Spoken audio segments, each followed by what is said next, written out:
Shalom, shalom. Give me a second and we'll start. All right, how everybody doing? My name is Officer Marakad of the Masharah Yasharala and the Banyan Yasharala.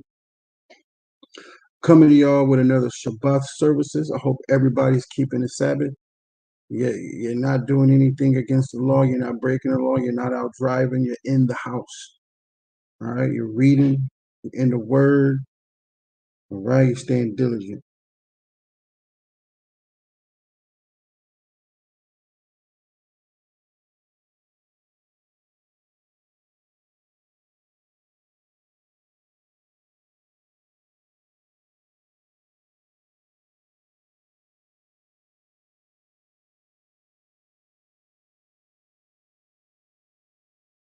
All right, just give me like 2 minutes and show my face to y'all.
All right, shalom, y'all. How y'all doing? Comb my beard real quick. So, yeah, get all bushed out a little bit. Pat it down a little bit. Hey, first and foremost, I'd like to give all praises, honor, and glory to the Most High God Yahweh, and we do so in the name of His only begotten Son, Hamashiach Yahweh Shai, who the world ignorantly called Jesus Christ. Shema Yasharala Yahweh, Allah Yahweh Yahweh Chad. That means, Hero Israel, the Lord our God is one Lord. Okay, I want to go in on something because it's been a problem coming in. When I came into the truth, it was a problem for me. When I came into the truth, it was a problem for Nakara. It was a problem for my bond after a while with his mom, my dad, other brothers, mothers, and fathers, and not just mothers and fathers, but brothers and sisters, uncles, cousins, best friends, even your mates. And this is for everybody. And this is just dealing with family and friends. All right. Let me get a precept. I'm gonna get you two major precepts three, and then I'm gonna break it down for y'all. and how you should handle these situations, because there's different type of situations. But you must understand how to handle it. All right. Especially dealing with your mom and your dad. That's the most delicate situation ever. When you're dealing with your mom and your dad, that's more delicate than everybody else. It's like, man, how do I handle this situation with my mom and my dad? Because I had to deal with that too. I really did. And it's harder for different folks, different strokes for different folks. Some folks, didn't really get along with their parents too well. And some folks they're really involved with their parents and their family. And that's when it gets hard. But with some folks it's just not, you know. With some folks it is. So let me get that. And I just want to do this before I start. You know what I mean? I had some Israelites ask me a question, and it just so happened the question was asked as, in just a bit I'm about to go into a lesson for Sabbath services. So I might as well do it before I start Sabbath services, through the spirit of Yahweh Bashim Yahushai. Um,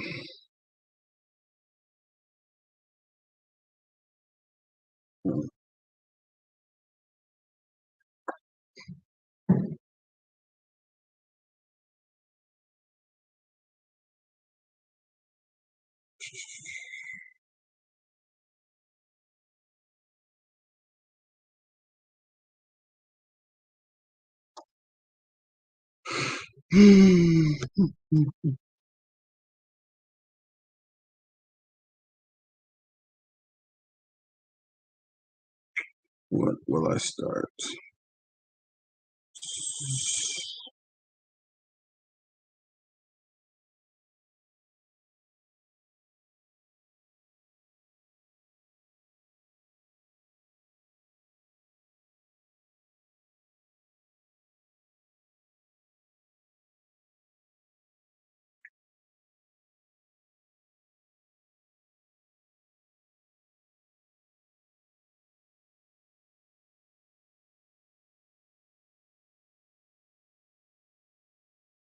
All right.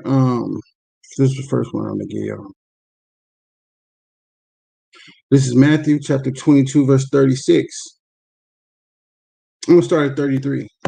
And when the multitude heard this, they were astonished at his doctrine. But when the Pharisees had heard that he had put the Sadducees to silence, they were gathered together. Then one of them, which was a lawyer, asked him a question, tempting him, and saying, Master, which is the greatest commandment in the law? Now, this is the greatest commandment over everything. Thou shalt love the Lord thy God with all thy heart, and with all thy soul, and with all thy mind. That is the greatest commandment that trumps all. This one right here. And the second is like unto it. This is very important. Thou shalt love thy neighbor as thyself. Who is your neighbor? Your mama, your daddy, your sister, your cousin, those who are of Israel, the same people as you as your neighbor. They got to be your people to be your neighbor. And we can get into that at a different time. And I can prove through all scriptures that your neighbor can only be your own people. You may live next door to Chinese people. That's just Americanized neighbor. But usually when we're in our own land, our neighbors were our own people. So in China, they neighbor are Chinese people. Those are their neighbors. They have their own country, they have their own land. We don't have our own land.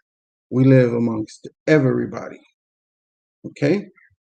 Now let me go to another one real quick before I go into it. That was two of them. Love thy neighbor as thyself. Mm-hmm. All right. That was the wrong one. I'm tripping.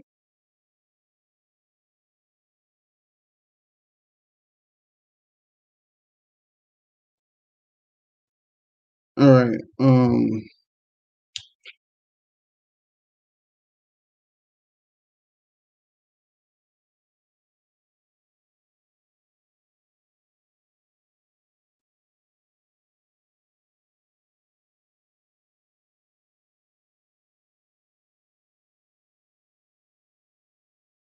Now, this is Exodus chapter 20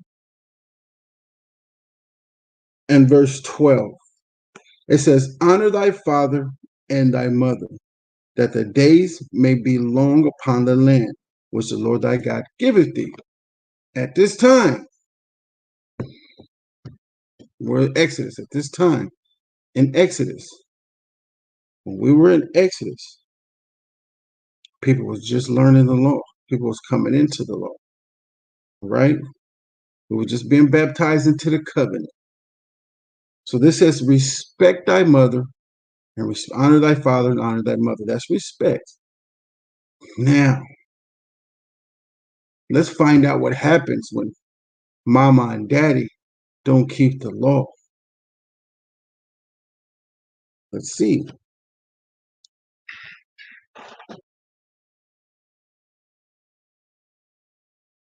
Proverbs chapter 21 and verse 9. It is better to dwell in a corner of the housetop than with a brawling woman in a wide house. Now, when I was dealing with my moms, we was coming in the truth, me and my son. You know, my mom was just hating. We just had this transformation. You know what I'm saying? It was just a transformation. She was just not liking that at all. And we wasn't even fully into the truth, but we was coming into the truth. You know what I'm saying? We wasn't like fully up into it. But, you know, it was just the change in us that she didn't like and she wasn't used to. Okay? So, but the point of me bringing that out is to say, again,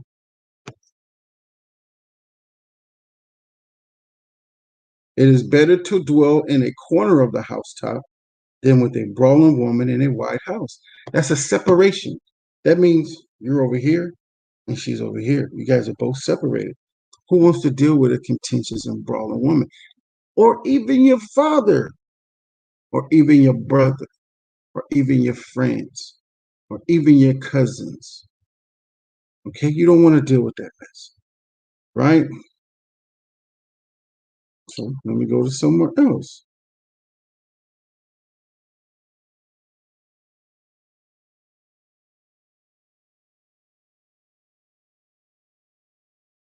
This is Matthew 10 and 34. It says, think not that I come to send peace on earth. I came not to send peace, but a sword, division. This is Christ. This is all in red. He said he come to cause division. Why is he come to cause division? Because you're going to have two belief systems. One person is going to believe this and the other is going to believe this. Y'all not going to get along like that. Let me go to somewhere else real quick and I'll come right back.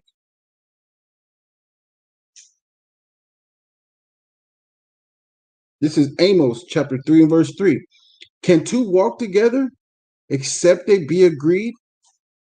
No, they can't walk together. They totally don't agree on nothing. Think about it now.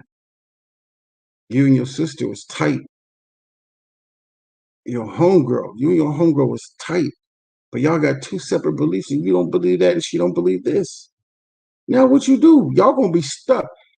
If that person can cause you to fall, because ultimately, above everything else, like I went to Matthew 22, you're supposed to love the Lord thy God with all thy heart and with all thy soul. You're supposed to put him first.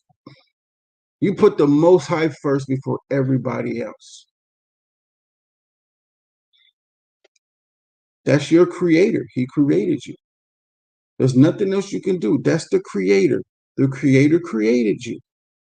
Again, Amos 3 and 9. No, 3 and 3. Can two walk together except they be agreed? No.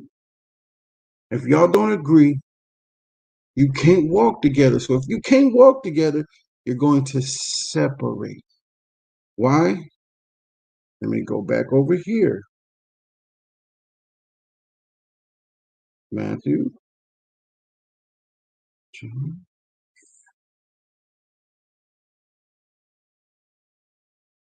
in Matthew 10 and 34. And it says, think not that I come to send peace on earth.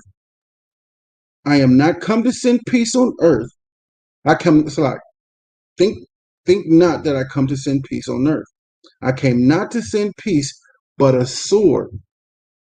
All right. For I come to set a man at variance against his father, and the daughter against her mother, and the daughter-in-law against her mother-in-law. He's come to set you at variance against your mother. Again, why? Because you believe in this and she believes in that. I'm going to give you a precept. Hey, find come out of her real quick, Baba Kusha. I'm having the soldiers in that car. Y'all get that. All right, verse 30, Matthew 10 and 35. For I come to set a man at variance against his father, and the daughter against her mother. Let's see what variance means real quick. Let's look up these words so we can have a better and overall understanding of these things. Let me share my screen with y'all.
Variance.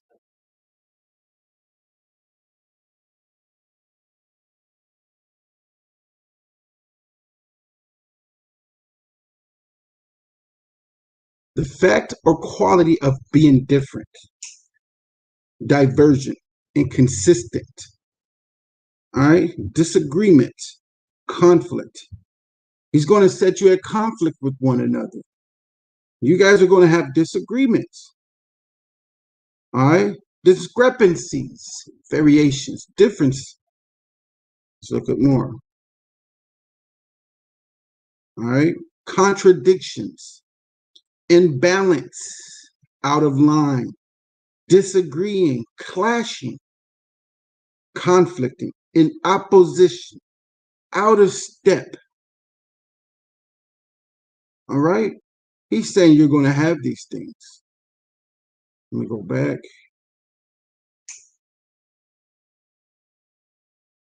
So Christ is saying that these things, he's coming to set y'all at in opposition one to another. He's going to set y'all at a difference because you're trying to keep the law and they don't understand that. They like some people, they want to, like, you got some parents, like my mom. I grew up with Jehovah's Witness. I mean, I didn't know anything about it, but my mom was Jehovah's Witness. So my mom's grew up in the church. And because my mom refuses to realize that what she's learned is a lie, she refused to come to an understanding. She's so proud that she doesn't want to believe that she's been fooled all her life. She can't be fooled. She's in her pride. And then when she reads something totally contrary to what she's been reading, even though it's in the same book, she's gonna lie to herself.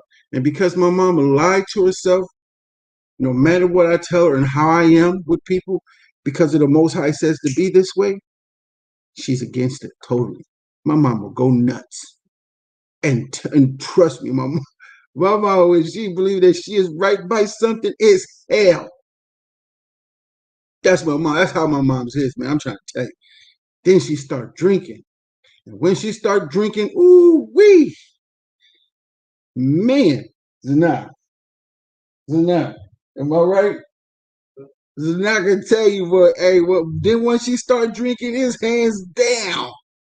So I had to like separate myself. Not like forever with my mom's, but my mama had to see that. Basically, I had to put my foot down. It's like, Mom, I can't do this with you. I see you later. And after a while, my mom has an all around respect for me. She's still kind of hurt, but she's all standing on my ground, but she still don't understand these scriptures. But that's my mom. But let me bring the Most High out to show you why I came to this understanding, the reason why I did what I did. Now, why I did what I did was when I went the last time I went down with my mom and them was it's been a while.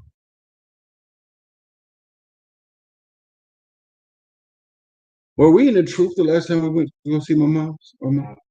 Huh? It's been it's been a minute. I'm embarrassed to say the years because me and my moms don't get along. Matter of fact, none of my family we get along. We grew up like that, but that's not the question. That's not the topic. The topic is dealing with family members, dealing with friends and family. We got to know how to deal with it, especially in this truth. So let's go to Matthew 10 and 36 now. Let's skip down there. Matthew chapter 10, verse 36. Well, I'm going to stay over here. I'm going to stay in 34. No, 35. Matthew 10 and 35. For I come to set a man at variance against his father, and the daughter against her mother, and the daughter-in-law against her mother. Verse 36. And a man's foes shall be they of his own household. What's a foe? Let's find out. Let me share my screen again. Let's find out what a foe is in the Hebrew. Nope. We're going to find out in the Greek. Y'all going to learn Greek messing with me. I'll be on taught y'all the Hebrew and the Greek. All right.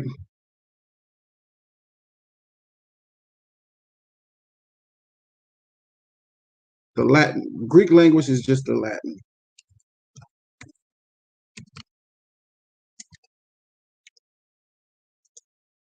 Greeks speak Latin.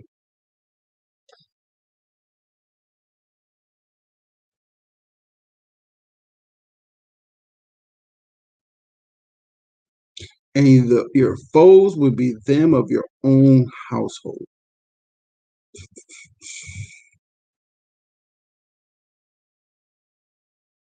Foes.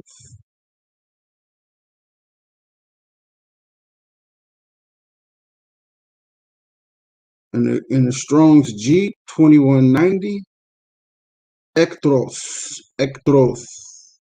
foes, yeah, ectros, okay, enemy. Oh my goodness! So now our friends, our sisters, our mom, our father, our dad became our enemy. So we be dwelling with our enemies. That's your enemy. Your friend, your best friend, your sister, your cousins, your mama, your daddy, those who are contrary to the doctrine of the Most High have become your enemy.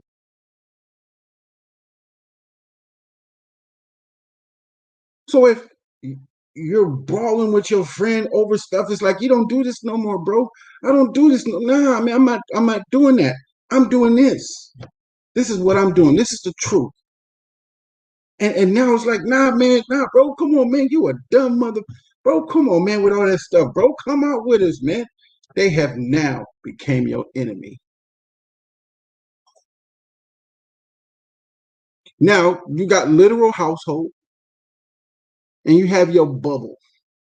Those who can come around you. It's not just talking about those that are inside your house. It's also it also is it also applies to those outside your house too. Hostile, hating, opposing another. We saw this word opposing, right? Opposing another. Used of men as in enmity with Yahweh by their sin, right? A man that is hostile or a woman that is hostile. Hostile, when you look it up, means unfriendly. A certain enemy, the hostile one. The devil, who is the most bitter enemy of the divine government. Understand, your friend has a spirit on them. All you got to do is look at a person, you can tell when a spirit changes. So if they spirit changes, if it's for the good of the Most High, if it's for the worse, man, Satan is playing with their mind and is causing division. And you got to be able to realize it and recognize it, and be able to separate yourself from those people until they realize things. And you're going to hurt. It's going to hurt. It hurts to separate yourself from people. Trust me, man. I got a brother behind Nakar Rakab, man. Hey, I used to go to the gym, on Sundays. I'm finna go to the gym. I'm about to open the door and shit. And I seen the car and the car hitting that back. Boom, boom. I mean, I'm just looking. I didn't even kind of jiggle the door. I just kind of just stared in there. And the car was going in on that bag, man. And when I looked at him, it was all coming down his face, man. He was like, man, this is my family. It's like they don't understand. They don't, man, it hurts. It hurts. Especially for brothers that really love their family. They love their family, do anything for their family. But then when they start understanding that this is serious, this truth is serious, and their family are totally contrary to what the Most High wants him to do or her to do, man, that's a feeling unheard of. It really is. Let's get back to the scriptures.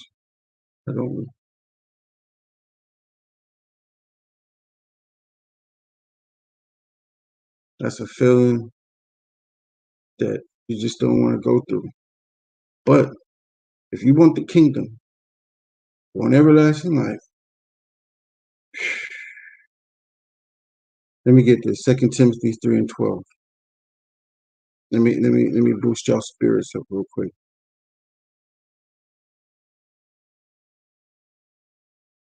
Let me boost your spirits up.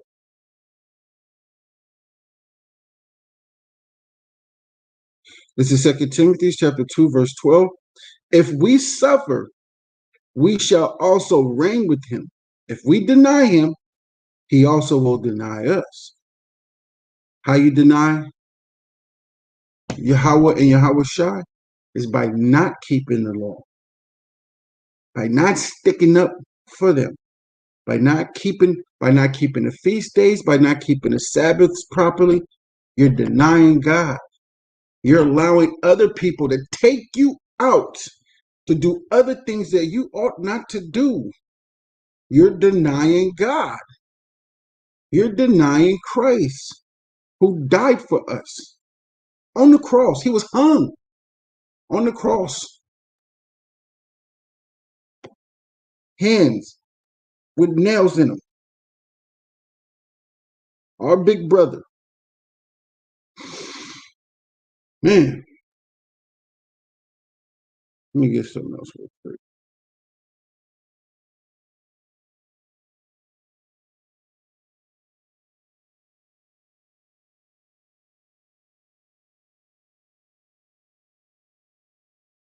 This is Romans chapter 8 and verse 12. Understand this. When that happens, a person is being carnal. They're in their flesh. You're not supposed to live after your flesh. And you got to realize the type of spirit that person is in. And if you want to be around it, it's Romans 8 and 12. Therefore, brethren, we are debtors, not to the flesh, to live after the flesh. For if we live after the flesh, ye shall die. But if ye through the Spirit do mortify the deeds of the body, ye shall live. The deeds of the body, your flesh. What do your flesh want to do? Or what does the Spirit tell you? What does the Spirit tell you to do? Which is the scriptures. The Bible, that's the Spirit. That is the Spirit. And it's in you. And you understand and you know this thing. But you got your flesh. And your flesh is like, do this, do that. But the Spirit is saying no. Your flesh is like, man, I'm just gonna go do this, just this much. You can die in your sin. You can be skating your skateboard outside, going to the stores like I know I wasn't supposed to be in the truck, come bah, and hit you.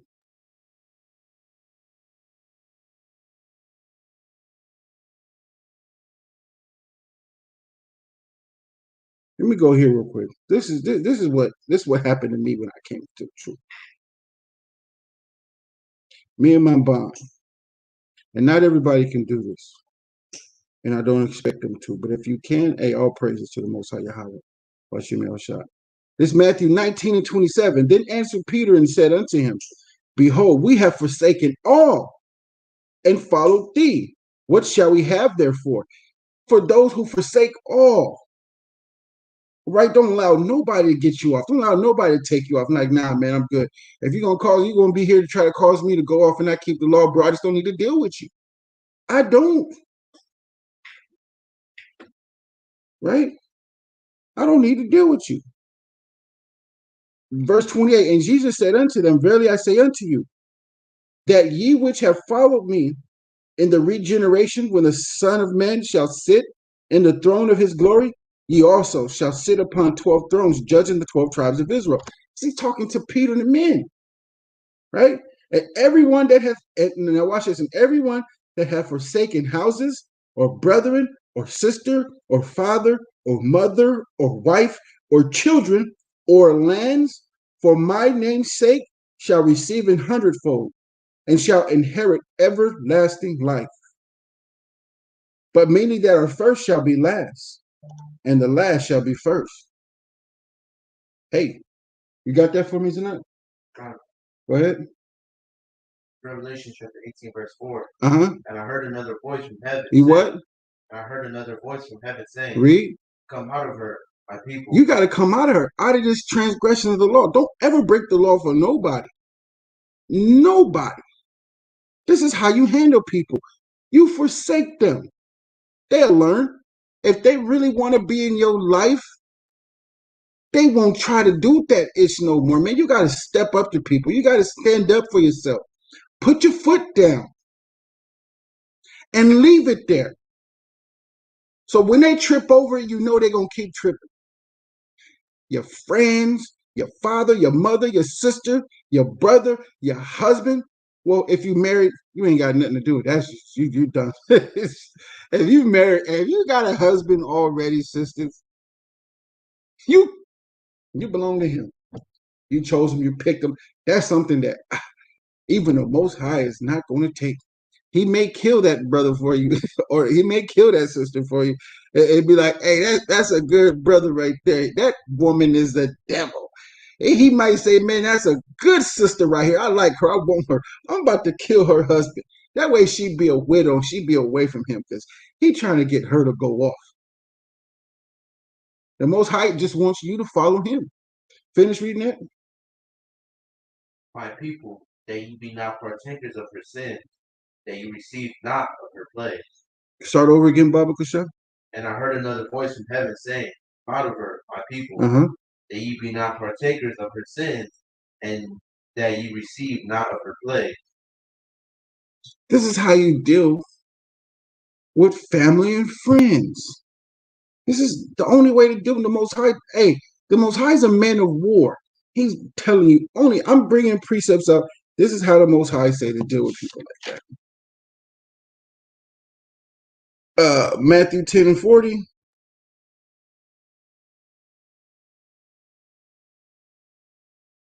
This is Matthew chapter 10, verse 40. And understand this when you're dealing with family and you're trying to teach them, y'all be trying to teach my mom. My mom be like, pew, like a different way. My mom like, you ain't finna teach me. You pew, pew. And you got friends that do the same thing. Man, they quick to go, pow. And they be sitting there right with you and their mind just go other ways.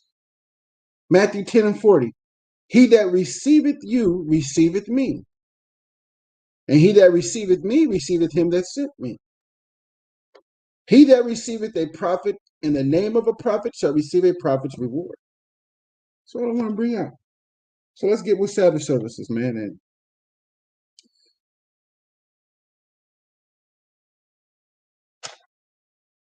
let's get on with Sabbath service. Just wanted to bring that out. That's just dealing with family and friends right there, man. He that receiveth you, receiveth Christ. He that receiveth Christ, receiveth the Most High. That's just what it is. And that's how you deal with family and friends. You're going to have to cut them off. And they'll respect you, trust me. When you start cutting people off, they're going to respect you. They're going to be like, damn, he's serious about that, man. And then they're going to have to say, like, if they want to be in your life, they're going to have to think about it. Damn, if I want to be in my daughter's life or my son's life, I'm going to have to respect them. Your friends, if you want to be in your friend's life and they keep the law, you got to respect them. But if they serve, they got to be serving the Most High, man. You can't be respecting nobody in their other religions and stuff. You got to be, you can't do that. You stay away from that, but, let's get to the Sabbath services, man. Hey, Bon, come and read for me, Baba Kasha. Let's get to the Sabbath service, man. Let's get it in. We're going to start at the book of Numbers, chapter 30 and verse 2.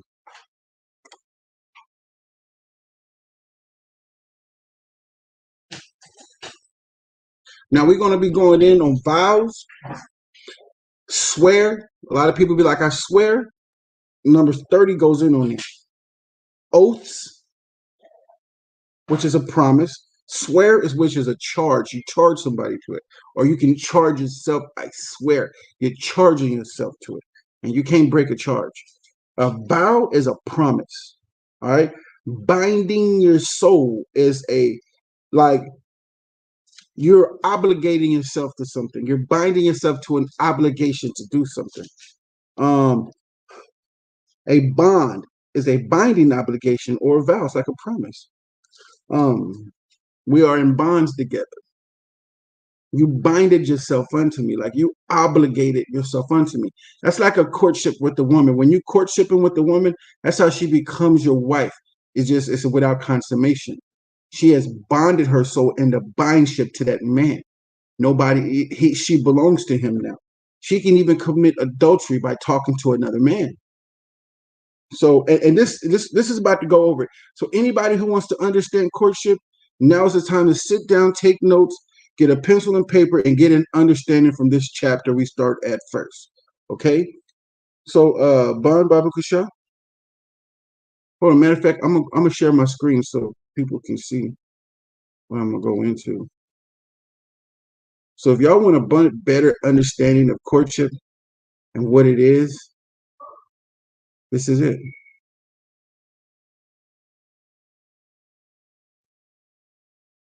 Here we go. Go ahead. Numbers chapter 30, verse 2.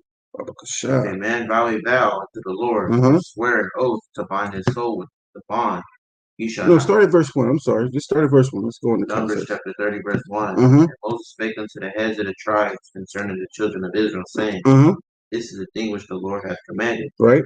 If a man vow a vow unto the Lord, or swear an oath to bind his soul with a bond, he shall not break his word. He shall do according to all that proceeded out of his mouth. So if a man vow a vow unto the Lord, if a man promise to do something, that's a vow. Like vow a vow is promise to do 30 push-ups a day. So that vow is a promise. So you go, if a man vow a vow. So if a man promised to do this, that's that promise in which he told he was going to do. If that woman promised this, that's that promise in which she said she's going to do unto the Lord. That means you're like this, you're praying, God, I promise you I'm going to do this. God, I promise I'm going to do that. Now watch this. And then he said, or swear an oath to bind his soul. Now this is not to the Most High. So when you say I swear, you're charging yourself. You're now obligated to do something. So you're telling somebody, hey, I'm going to do something. That's a swear. Like I swear to you, I'm going to do this. I'm obligating myself unto an oath. An oath is like an affirmation, right? The action or process of affirming something or being affirmed is like, yeah, I got this. That's that swear comes into an oath. I got you, bro. All right. To bond his soul, his mind, he obligated to a bond. an obligation, a vow, a promise. So a man vows a vow unto the Lord, a promise unto the Lord. He's saying that in his head, or he's walking and he's saying, man, I promise the Most High I'm going to do this. Every month I do a fast. I promise the Most High I'm going to do that. Every month I fast after the new moon. For a week, I fast. It's a spiritual fast, right? I swear, obligated in oath, right? An affirmation, right? The process of affirming something or being affirmed to get you to understand, yeah, I'm going to do it. So with the bond, he shall not break his word, right? He shall not break his word. Give me Matthew 4:4 real quick, and then we'll come back to this one.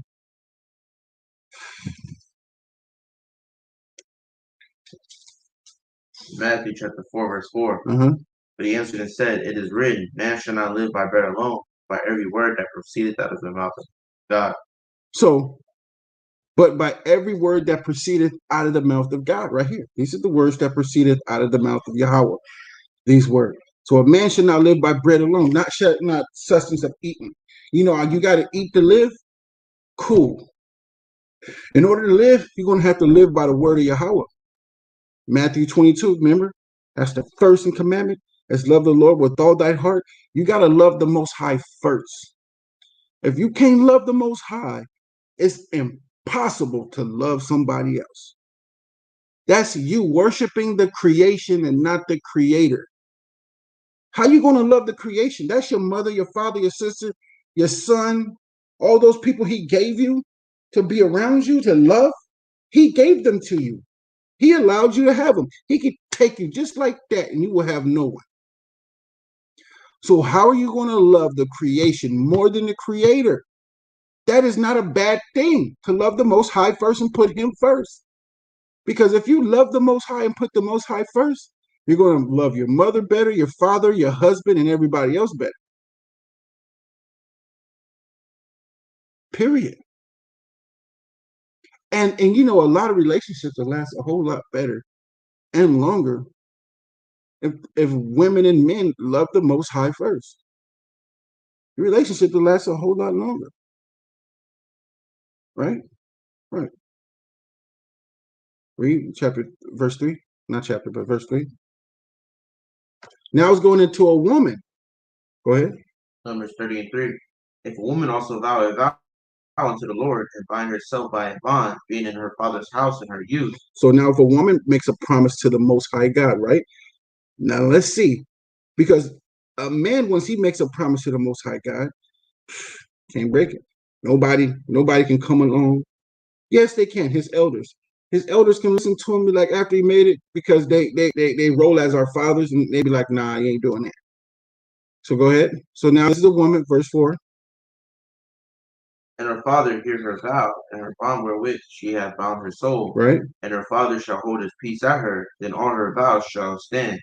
And every bond wherewith she hath bound her soul shall stand. So your father, not when you made it. Like say you made a promise to the Most High in your head. Can't nobody hear that but the Most High. But if he heard it, like you said, you went and told, or your mother said that, hey, your daughter made a promise to the Most High yesterday. You need to go talk to her. And he comes along and be like, nah, I'm good. But if you go day to day without saying nothing, it stands. Go ahead. But if her father disallow her in the day that he heareth not any of her vows or of her bonds wherewith she hath bound her soul shall stand, Mm-hmm. and the Lord shall forgive her because her father disallowed her. So your father can come along. Like, nah, that ain't happening. That ain't good. But right here, verse 3, if a woman also vow a vow unto the Lord and bind herself by a bond, being in her father's house in her youth. So if you're married out of your father's house, or if you're single and out of your father's house, your father can't come along and do that unless you put yourself back under his headship, move out of your house, go into him and live with him, and then let him choose your husband. then that counts. Go ahead. And if she had at all an husband, At what? and if she had all an husband, Read. when she vowed or uttered out of her lips wherewith she bound her soul, and her husband heard it, and held his peace at her in the day that he heard it, then her vow shall stand, and her bond wherewith she bound her soul shall stand. So if you have a husband, he can also make your promise, your vows, whatever you said that you were going to do, non and void. You're not doing any of those. Now imagine this. Imagine if your husband told you not to do anything, right? And you went and done it anyways. Guess who you pissing off besides your husband? The Most High God. Mm, mm, mm. I got a precept.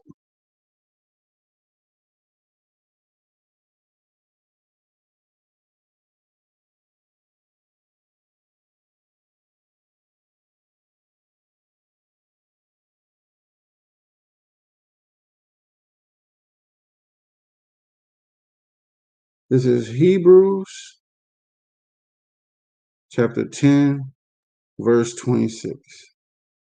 For if we sin willfully, after that we have received the knowledge of the truth, there remaineth no more sacrifices for sins. Let me get one more.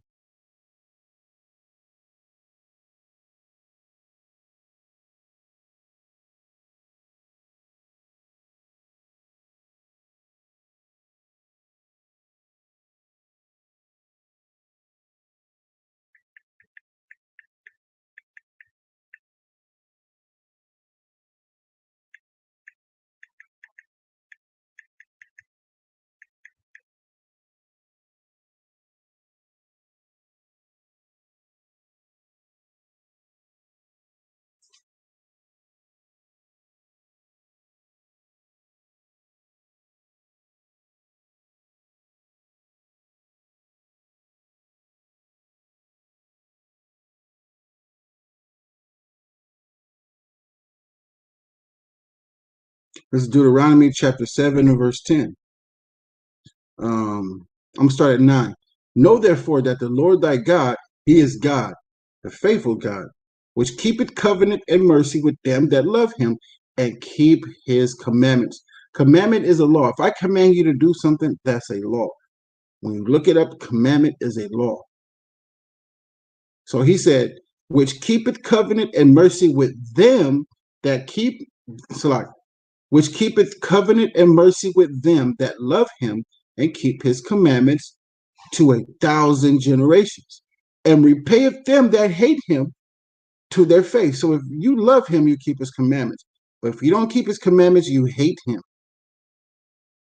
Right? And repayeth them that hate him to their face, to destroy them. He will not be slack to him that hateth him. He will repay him to his face. This is for you sisters too. All right, let's get back to Numbers. But if her husband disallow her, Numbers what? Numbers 30 and 8. But if her husband disallow her on the day that he heard it, then he shall make her vow which she vowed, and that which she uttered with her lips, wherewith she bound her soul, of none effect, and the Lord shall forgive her. So she made a promise or vow to the Lord, and her husband heard it. The Most High is going to forgive her. Go ahead. What? Every vow of a widow. Of a who? Of a widow. A widow is a woman whose husband died. Okay?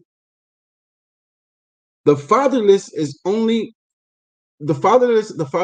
only be of a man that has died. So you got the widow and you got the fatherless. But this says of every promise of a widow. So if this woman that is a widow come along, she's talking to God in her head or in her prayers, and she makes a promise to him. Go ahead. Start at 9. Verse 9. But every vow of a widow and of her that is divorced, wherewith they have bound their soul, shall stand against her. And if she vowed in her husband's house, or bound her soul by a bond with an oath, and her husband heard it, and held his peace at her, and disallowed her not, then all her vows shall stand, and every bond wherewith she bound her soul shall stand. So every But woman that is divorced or is a widow, or if they have bond their souls, shall stand against her. That means she can't break it. She got to do it now. And then it says, and her husband heard it. Hold on. And if she vowed in her husband's house, or bond her soul by a bond with an oath, and her husband heard it, and held his peace at her, and disallowed her not, then all her vows shall stand, and every bond wherewith she bond her soul shall stand. Go ahead. uh, but if her husband hath utterly made them void on the day he heard them, then whatsoever proceeded out of her mouth, her lips, concerning her vows, or concerning the bond of her soul, shall not stand. Her husband hath made them void, and the Lord shall forgive her. Mm-hmm. Every vow, every binding oath to afflict the soul, her husband may establish it, or her husband may make it void. But if her husband altogether hold his peace at her from day to day, So if he heard her vow, he heard her promise to the Most High God from day to day, like she told him, and he didn't say anything about it from day to day. Go ahead. then he establish then he establishes all her vows or all her bonds.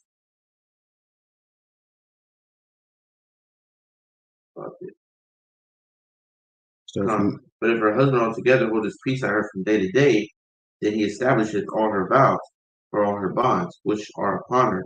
He confirmeth them, because he held his peace at her from the day he heard them. so he didn't say nothing about it. So hey, she can do it. Read. But if he shall in any ways make them void after that he hath heard them, then he shall bear her iniquity. So after he heard him, and he didn't say nothing to her, and then she started doing her vows, and then he went to go break them, he shall bear her iniquity. That means whatever's going to happen to her for breaking that vow and everything else to the Most High is going to hold him accountable.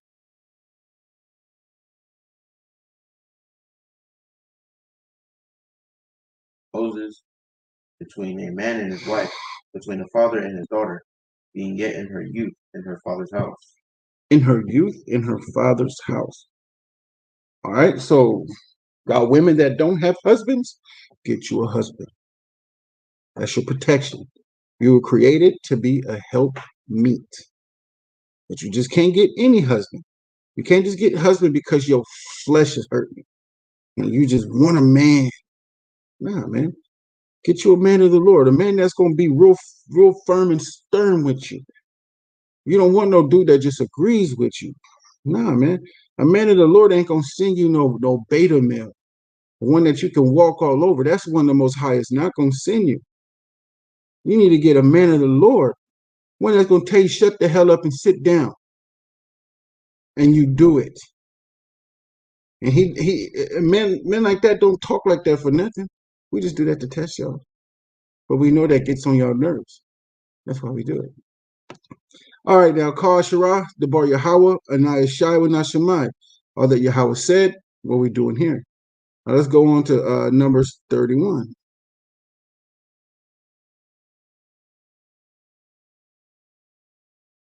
Numbers chapter 31, verse 1. Uh-huh. The Lord spake to Moses. Oh, I need my sword. So I be having precepts in my sword. You see my back?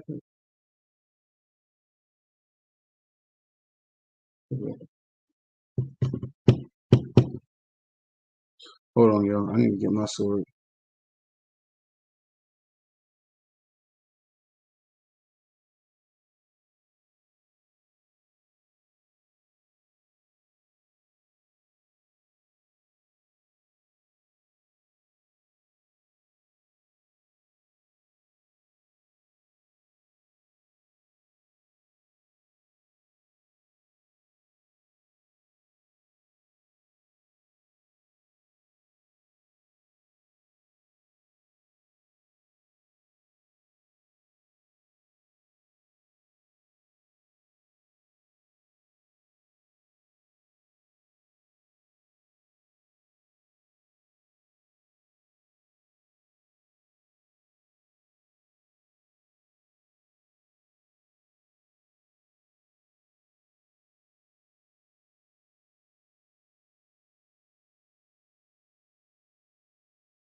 Man, my bond get my sword, man.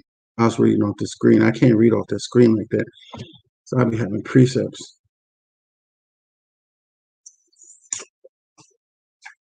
Take that off.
My bad. I know I was on mute. But yeah, I was just saying, man, if anybody had any questions until he got back with my sword, um, got my baby. I had her for a while. You know, she been through war and back with me. You know, if y'all want to donate a 1611 KJV for your boy, you know what I'm saying, Officer Marika, go ahead. You know what I'm saying, with the pocket for him. You know what I'm saying? Go ahead. But she been through a lot with me, man. She faithful. Let me go over here real quick. Numbers 31. Hey man, we gonna be in Deuteronomy next week. The book of Deuteronomy. Hey, the second law.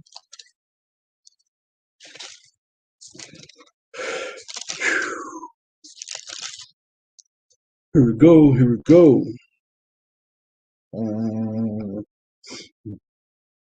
My beard, my hair's hitting my nose.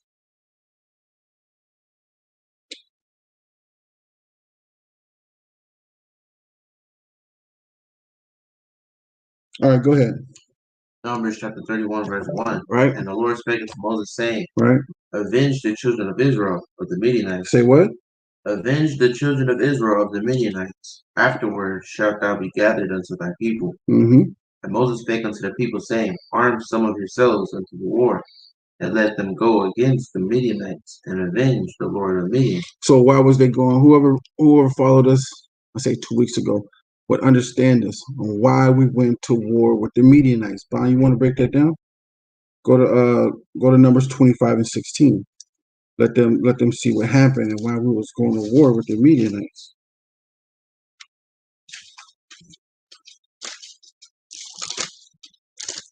Numbers 25 and 16. Uh-huh. And the Lord spake to Moses, saying, Vex the Midianites and smite them, for they vex you with their wiles, for which they have beguiled you, in the matter of Peor and in the matter of Cosby. All right. So what's the matter of Peor? Remember we went on that? He was the what? Huh? He was the what? Nah, that's Cosby. Peor was a Midianite prophet. So when he said vex them, that was the first one, right? And vex is like show hostility towards them. Show hostility towards them. And then when you go to Numbers 31 and 3, he's saying to avenge them. He said, hey, and let them go against the Midianites. Go to war with them now. So first he's just showing them that they don't like them. Vex them. Be hostile towards them. That's what vex is hostility. Be unfriendly towards them. Like, nah, man, get out of our face, man. And that's the first thing you do. He's like, you start showing them that, nah, man, we ain't with that. And that's what we do out there on the street corners. We're very hostile towards them, unfriendly. Hostile means unfriendly. Because we don't judge. Hey, one thing we don't do is we don't judge people by the color of their skin. That's just an identifier. When we say, hey, so-called white man, that's because that identifies so everybody knows who we're talking about. But we don't judge people off their color. You got to be stupid as hell because there can be a brother or sister that look white and they a Jake and they Jacob. And then you feel real stupid. Then it's like, oh man, my bad. Like that's why you judge them off their fathers. You're the seed of your father. So our people was being beguiled in a matter of Peor. And what was that? He was a fake prophet. So when you have people prophesying in Peor, it's like Peor now took a step of the Most High. Like, hey man, y'all better stop doing this and doing that, for Baal come and kill you. Instead of saying the Most High Yahweh gonna come and kill you, they saying, hey, Peor gonna come and do this. Peor gonna come and do that. And then you got the matter of Cosby, had the men going off with these strange women. The Most High called two women strange. An Israelite woman can be a strange woman, and a heathen can be a strange woman. In a matter of a woman, of a Israelite woman being a strange woman, she just don't keep the law of the Most High. She becomes a strange woman, and the Most High tell you in the book of Proverbs not to even deal with her. He said, "Don't deal with her, man. She just gonna have you going off. She's a strange woman. She's beguiling you with her wiles. All she doing is coming with sex. That's the only thing on her mind is sex and giving you sex. That's the only thing that a strange woman will give you to get you to go off. It's sex, brothers. It's sex. You got to be strong. Don't don't attach her to your flesh until she get raped. Okay. So then you have over here in Numbers chapter 25 verse 1, and Israel abode in Shittim, and the people began to commit whoredom. Remember, if a woman goes to a side and sleeps with another man beside her husband, she's a whore. So what we were doing, we were committing whoredom. We were going to other gods because we're married unto the Most High. So that's how we were committing whoredom, which is idolatry, right? And they called the people unto their sacrifices of their gods. And the people did eat and bow down to their gods. So that's why the Most High don't do a lot of these holidays. They're not in the scriptures. Most High don't do Christmas because don't no white man come down your chimney. Your chimney. That's another god. You're bowing down at. You're praying. You're praying at the. You're praying at the dinner table and everything else, and you're praying. You're not praying to the Most High. How you gonna pray over a big ham? And you know, it's just crazy. You can't do that. And then you got Thanksgiving, and then you got Valentine's Day. And you got birthdays. You're worshiping that one person on their day. They are now the deities. You are bowing your head at dinner and you're praising that person on their birthday. They are now the deities. The Most High speaks against birthdays in the Bible. You are now praying to that person on their birthdays. That's why Job's kids were killed.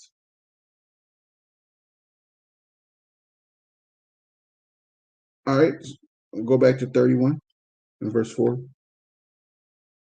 Numbers chapter 31, verse 4. Of every tribe, 1,000 throughout all the tribes of Israel shall ye send to the war. So there were delivered out of the 1,000 of Israel, 1,000 of every tribe, 12,000 armed for war. And Moses sent them to the war, 1,000 every tribe, them and Phinehas, the son of Eleazar the priest, to the war, with the holy instruments and the trumpets to blow in his hand. And they warred against the Midianites, and as the Lord commanded Moses, and they slew all the males, and they slew the kings of the Midian, beside the rest of them that were slain, namely Evi and Rechem, and Zur and Hur and Reba, and the kings of Midian. Reba, Also 5 kings of Midian. You said Reba? 5 kings of Midian. Balaam, also the son of Beor, they slew with the sword. Mm-hmm. And the children of Israel took all the women of Midian captives, and their little ones, and took the spoil of their cattle, and of their flocks, and of all their gods, of all their goods. And they burnt all their cities wherein they dwelt, and all their goodly castles with fire.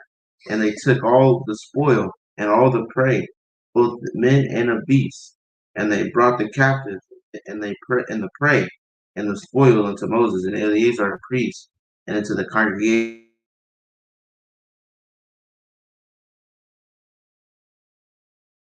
Go ahead. I can sneeze. unto the camp at the plains of Moab, which are by Jordan near Jericho. And Moses and Eleazar the priests, and all the princes of the congregation went forth to meet them without the camp. And Moses was wroth with the officers of the host, Ooh, wow, you're about to find out why Moses was wroth with the officers. Go ahead. with the captains over thousands, captains over hundreds, and which came from the battle. And Moses said unto them, Have ye saved all the women alive? Have you what? Have ye saved all the women alive? That's what the officers did. The Most High said, kill them all. Nobody comes back. Slay them all. Go ahead. Behold, these caused the children of Israel through the counsel of Balaam to commit trespass against the Lord. Now you got Baal Peor, you got Balaam, and now you have this is Balaam, right? Where's the book real quick? Let's find out what Balaam is. Who beguiled us with Balaam. We say, behold, they caused the children of Israel through the counsel of Balaam. The counsel of Balaam. Let's find out what the counsel of Balaam was. This is the Bible dictionary, the Zandervan. The Zandervan Compact Bible Dictionary. Get you one. Let's see, Balaam.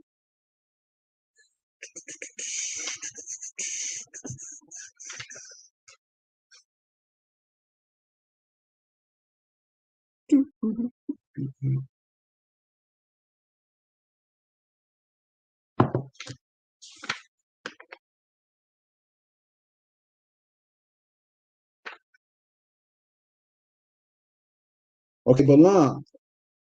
In page 68, Balaam, perhaps devoured, son of Beor from Pethor on the Euphrates, Deuteronomy 23, a diviner employed by King Balak to curse Israel, but Yahweh calls him to bless instead. He's a diviner, witchcraft, right?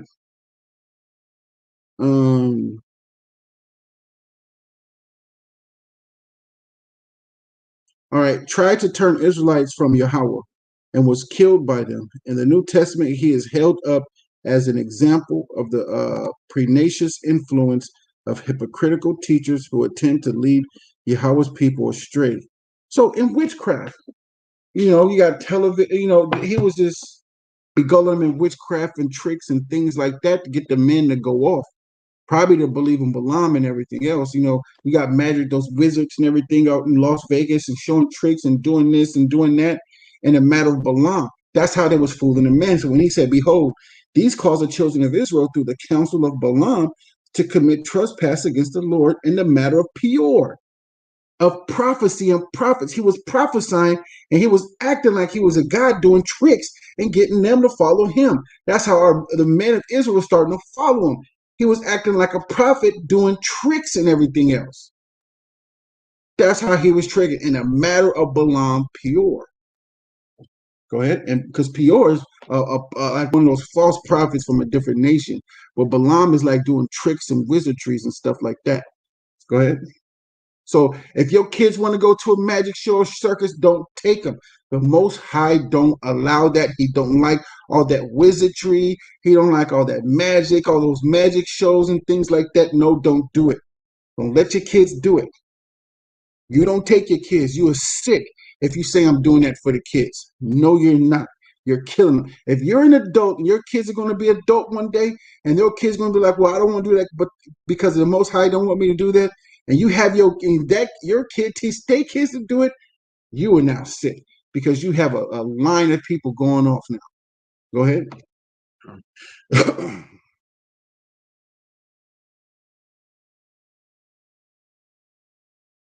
Verse 16, behold, these caused the children of Israel through the counsel of Balaam. So start at 14 because I went And on. Moses was wroth with the officers of the host, with the captains over thousands and captains over hundreds, which came from the battle. And Moses said unto them, have ye saved all the women alive? Behold, these caused the children of Israel through the counsel of Balaam to commit trespass against the Lord in the matter of Peor. And there was a plague among the congregation of the Lord. Now therefore, kill every male among the little ones, and kill every woman that hath no man by lying with them. So, in this battle, baby mamas and women that had sex with men were not saved. They were not. They were killed. Go ahead. Verse 18. But all the women children that have not known a man by lying with him, keep alive for yourselves, and do ye abide without the camp 7 days. Whosoever hath killed any person, and whosoever hath touched any slain, purify both yourselves and your captives. On the third day. On the third day and on the seventh day, and purify all your raiment and all that is made of skins. So what he was doing is he was giving them the purification. He was telling them a purification law after you killed somebody or been around a dead body. So if you go to a funeral, you're going to be unclean for 7 days. You don't need to be around nobody. Just understand that going to a funeral, you'll be unclean for 7 days. On the third day, not the seventh, because the whole week, 7 days you'll be unclean, right? So you'll count 1 at night. That'll be the first day. At night will be the first day. And the next day at night will be the second day. Hold on. So say you went afternoon to a funeral, right? The first day will be at night. So the next day will be the beginning of the first day. And then the next day coming in at night will be the second day. And then the next day at night will be the third day.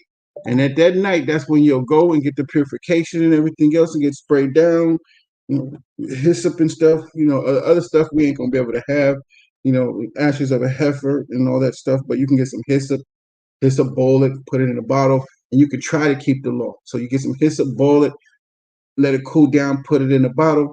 And on the third day, you got to be clean yourself.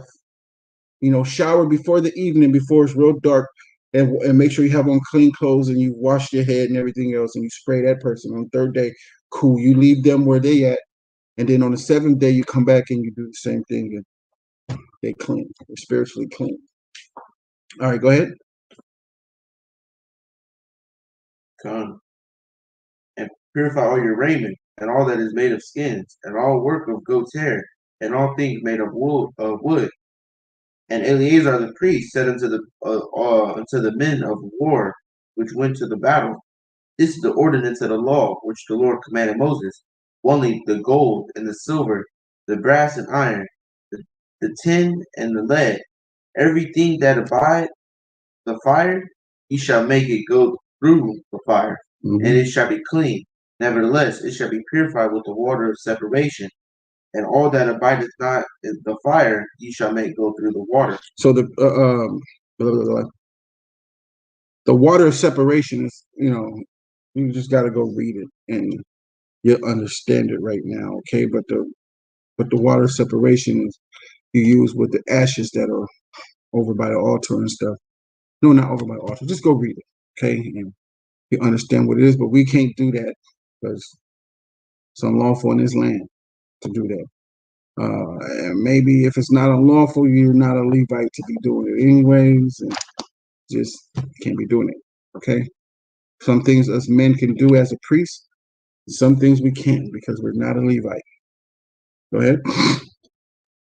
And ye shall wash your clothes on the seventh day, and ye shall be clean. And afterward ye shall come unto the camp. And the Lord spake unto Moses, saying, take the sum of the prey that was taken, both of man and of beast, thou and Eleazar the priest, and the chief fathers of the congregation, and divide the prey into 2 parts. Hold on real quick. If y'all want to read about the water of separation, you can go read it in the book of Numbers, chapter 19, verse 1, and read to 22. All right, go ahead. Verse 25, and the Lord spake unto Moses, saying, take the sum of the prey that was taken, both of man and of beast, thou and Eleazar the priest, and the chief fathers of the congregation, and divide the prey into two parts between them that took the war upon them, who went out to battle, and between all the congregation. And Levi a tribute unto the Lord. And leave a tribute. Huh? And leave a tribute. And leave a tribute unto the Lord of the men of war, which went out to battle, and one soul of 500, both of the persons, and of the beeves, and of the asses, and of the sheep, take it of their half, and give it unto Eleazar the priest, for an heave offering of the Lord. And of the children of Israel's half, thou shalt take one portion of 50, of the persons, of the beasts, of the asses, and of the flocks, and of all manner of beasts, and give them unto the Levites, which keep the charge of the tabernacle of the Lord. And Moses and Eleazar the priests did as the Lord commanded Moses. And the booty, being the rest of the prey which the men of war had caught, was 600,000 and 70,000 and 5,000 sheep, and 312,000 beasts, and 1,000 asses, and 30 and 2,000 persons in all, of women that had not known man by lying with him. That's how many virgins they had. Only virgins you see like that, man, is rare. Come on, man, let's go. All our virgins had hot girl summers, huh? They had them hot girl summers, boy. If I forget that. And the half which was portion of them that went out to war, the number 300,000, and 30,000 and 500 sheep. And the Lord's tribute of the sheep was 603 score and 15. And the beeves were 36,000, of which the Lord's tribute was 312. And the asses were 30,500, of which the Lord's tribute was 301. And the persons were 16,000, of which the Lord's tribute was 32 persons. And Moses gave the tribute which was the Lord's heave offering unto Eleazar the priest, as the Lord commanded Moses. And of the children of Israel's half, which Moses divided from the men that warred, now the half that pertained unto the congregation was 300,000, and 30,000, 7,000 and 500 sheep, and 30 and 6,000 beeves, 30,000 asses, and 500, 16,000. Remember, collectively, all this stuff was collected from the people that our ancestors slaved. Took all this stuff. Go ahead. Now the half pertaining to the congregation was 300,000, and 30,000, and 7,000, and 500 sheep, and 30 and 6,000 beeves, 30,000 asses, 500, and 16,000 persons, even of the children of Israel's half. Moses took one portion of 50, both of man and of beast, and gave them unto the Levites. Y'all see how this is? It's like when we went to war, everybody got something. Everything was split up. Everybody got a piece. Not just the people that went to war kept it. No, we gave to everyone. Whether it was money, gold, food, whatever it was. Even the women. 32,000 women, even the women. The women were passed around to men for help for the household. And guess what? Those maids were now his wife. And were just given to him. Boom. This is how we are. Go ahead.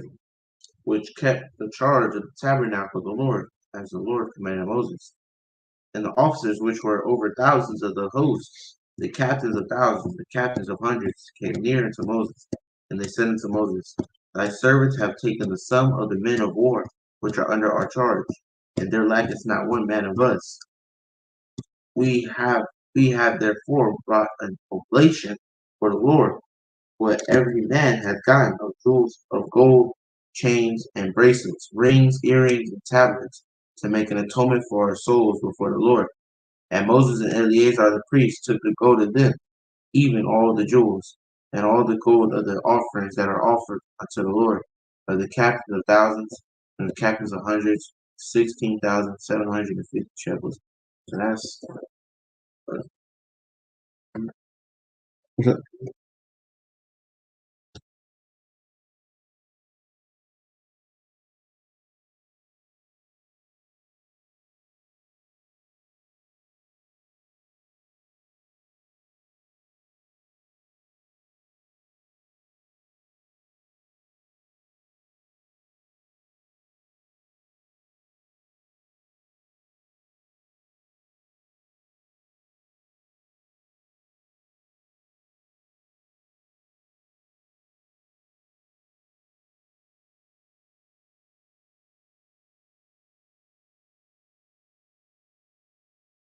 Whatever.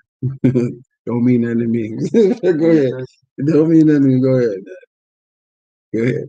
You good. Yes, we're just fine. Good job. Go ahead, man.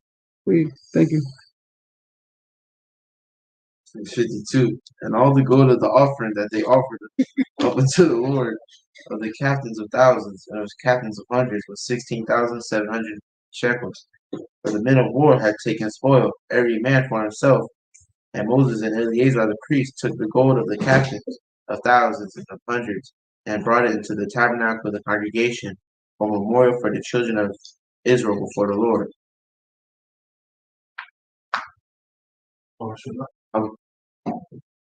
Call Sharad the very hour, and I shall not smite.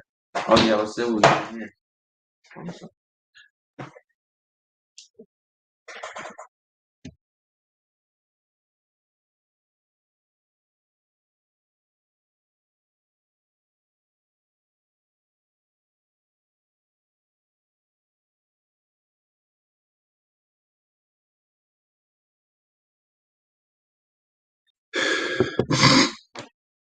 A lot of stuff was going on. A lot of stuff was popping at this time, but a lot of order.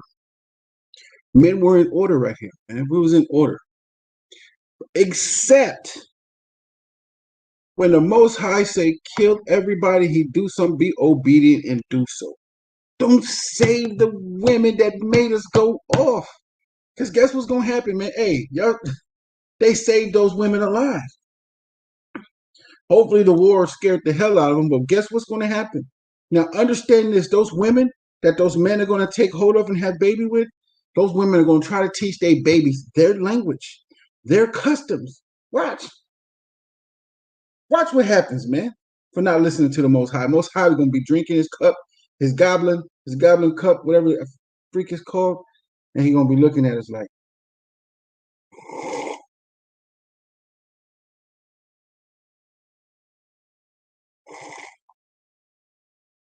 I told him. I told him not to do that. That's why you don't mess with those heathen women. That's why you don't mess with those heathen men. You leave them heathen women alone. Well, they have you going off. They will. And what I mean off is not following the law of the Most High. Sure, our own women give us enough trouble. All right, chapter 32. Let's go.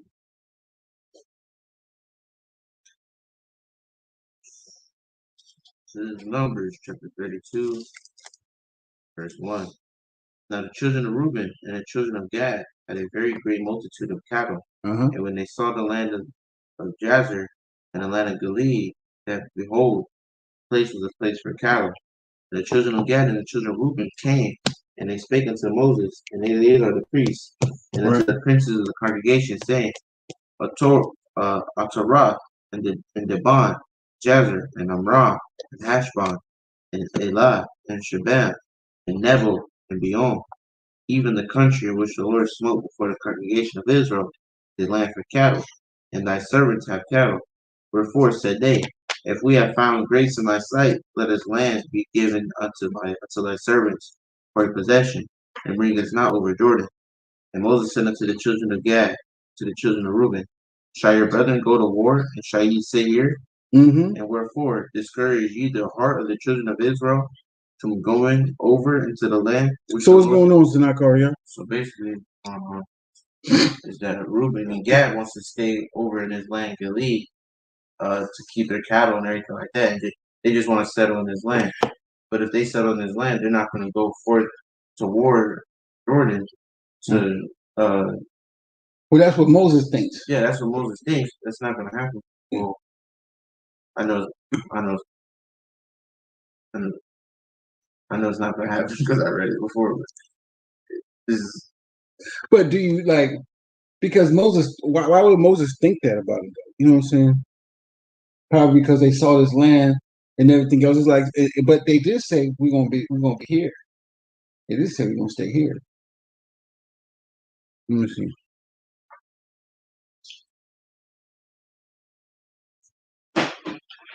In verse 5,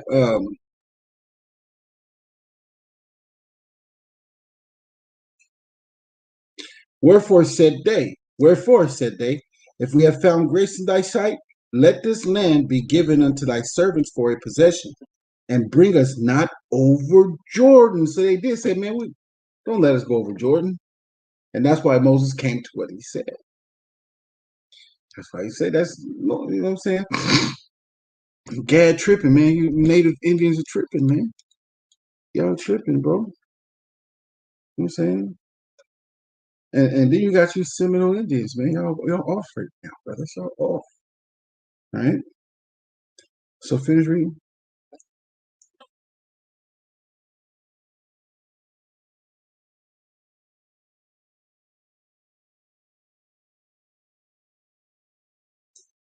Thank you, sir. But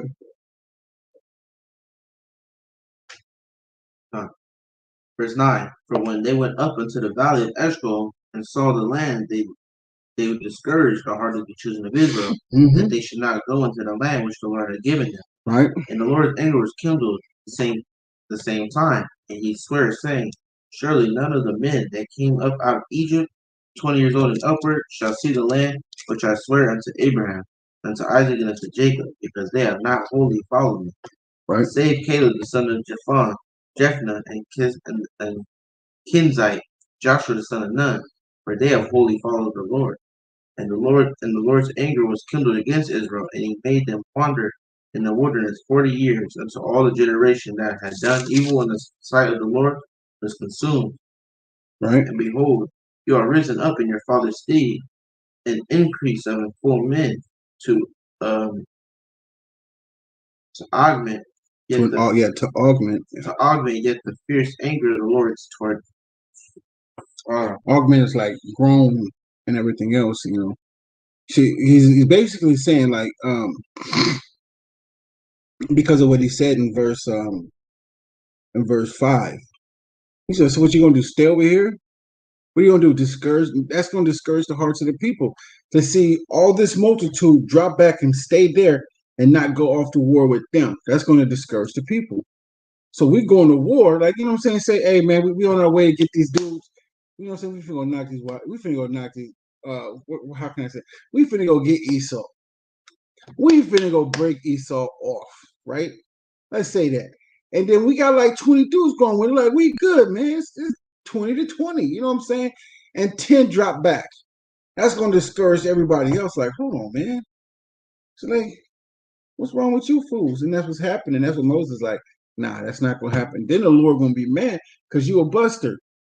He said the Most High gonna be mad. The Most High don't like busters. You scary, man. Most High don't like scary dudes. You scary. I'm a man of war. You got a God. He doing all this ruckus around here, and you out here being scared. The Most High causing all this stuff to happen, and you out here scared, man. That's because you don't have faith in the Most High. Go ahead. Hey. My God out here doing all this, it's popping, baby. We finna run you down. We finna get you. Most High sending thunderbolts. I'm running. Somebody about to hit me. I see a thunderbolt hit this fool right here. I'm like, the water, y'all. You know what I'm saying? Hey, man, we got a God up there, a more powerful God than anyone. We got the real God. Man, he got our back. Everything in these scriptures and this prophecy is happening today. He got our back. You just got to have faith. Women, all y'all got to do is stick by your man and do what he tell you to do. That's an easy job. Well, I don't know. I take that back.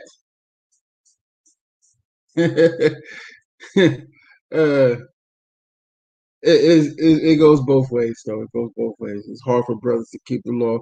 It's hard for sisters to follow these days. So I keep it there, you know. But you know, we all got our own poison. Just don't poison yourself. Go ahead. Chapter and verse. Numbers chapter 32, verse 15. If you turn away from after him, he will yet again leave them in the wilderness, and ye shall destroy all his people. And they came near unto him and said, we will build sheepfolds here for our cattle and cities for our little ones. But we ourselves will go ready armed before the children of Israel until we have brought them to their place. And it changed their mind real quick. After they got threatened, hey, that's that's a true thing, man. That's what we do to people all the time. Let me get that real quick. Mm,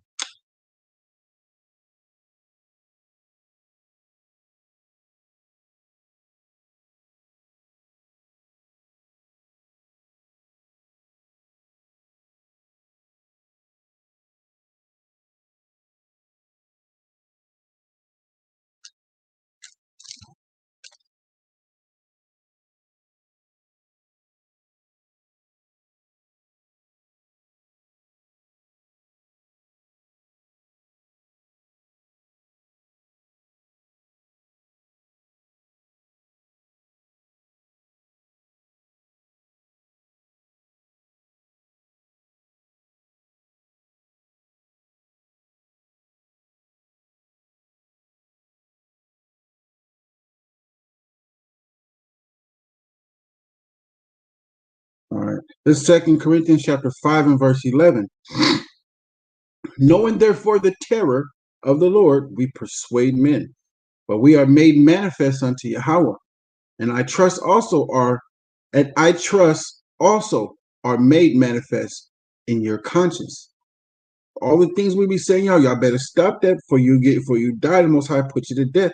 We're persuading you with fear. Fear him. Tremble in your boots. Pee on yourself if you got to. Fear him. Because once you start fearing him, you start to relax and understand that you just don't do those things. You're just gonna be like, well, I'm not finna do those when I can calm down. You know what I'm saying? But that's how you start to respect somebody. You know what I'm saying? That's respect. Fear. You know better than to do that. And then that's the same fear that you carry down to your husband. I know better than to do that, girl. I ain't stupid. But I see. Go ahead. Read that. Book, chapter, verse. Numbers chapter 32 and verse 17. But we ourselves will go ready armed before the children of Israel until we have brought them unto their place. And our little ones shall dwell in the fenced cities because of the inhabitants of the land.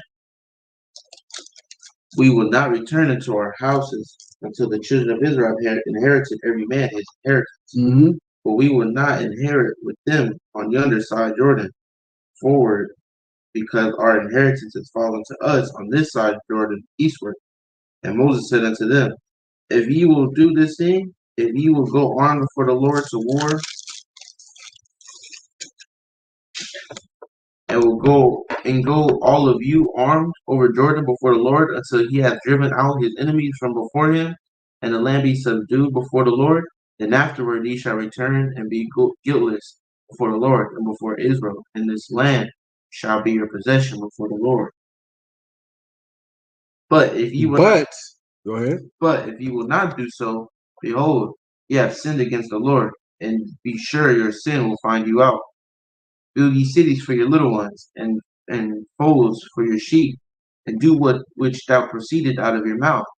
And the children of Gad and the children of Reuben spake unto Moses, saying, thy servants will do as my Lord commanded. Our little ones, our wives, our flocks, and all our cattle shall be fed in the cities of the sea. But thy servants will pass over, every man armed for war, before the Lord but verse 27. But thy servants will pass over, every man armed for war, before the Lord to battle, as my Lord saith. So concerning them, Moses commanded Eleazar the priest, and Joshua the son of Nun, and the chief fathers of the tribes of the children of Israel. And Moses said unto them, if the children of Gad and the children of Reuben will pass with you over Jordan, every man armed to battle before the Lord, and the land shall be subdued before you, then ye shall give them the land of Gilead for a possession. Gilead. Go ahead. But if they will not pass over with you armed, they shall have possessions among you in the land of the king. I just want to let y'all know, man, it's good to hear these testimonies. These are testimonies right here when you listen and you in your car or you at the house and you with the kids in front of the TV, y'all just listen to the testimonies of what's going on. So you understand the things that are going on in these stories. Go ahead, read. And the children of Gad and the children of Reuben answered, saying, as the Lord hath said unto thy servants, so will we do. We will pass over armed before the Lord into the land of Canaan, that the possession of our inheritance on this side Jordan may be ours. And Moses gave unto them, even to the children of Gad, and to the children of Reuben, and unto half of the tribe of Manasseh, the son of Joseph, the kingdom of Sha'an, king of the Amorites, and the kingdom of Og, king of Bashan, the land with the cities thereof, and the coasts, even the cities of the country round about. The children of Gad built Dibon, and Torah, and Aror, and Arath, Shaphan, and Jazar, So these are cities. and Argiba, These are cities in Galilee right here, right? Pay attention to that. and Betherah, and Bethlehem, 10 cities and folds for sheep. And the children of Reuben built Heshbon, and Eliath, and Kiriathim, and Nebo, and Alamian, their names being changed, and Shibma, and gave the other names unto the cities which they builded. And the children of Mashir, the son of Manasseh, went to Gilead and took it, and disposed the Amorite which was in it. And Moses gave Gilead unto Machir, the son of Manasseh, and dwelt therein. And Jair, the son of Manasseh, went and took the small towns thereof, called them Debo, Jair. And Nobah went and took the Kenneth and the villages thereof, and called it Nobah, after his own name. So these were cities built by Gad and Reuben in the land of Galilee. So it's very important to to remember these things. Okay, let me see.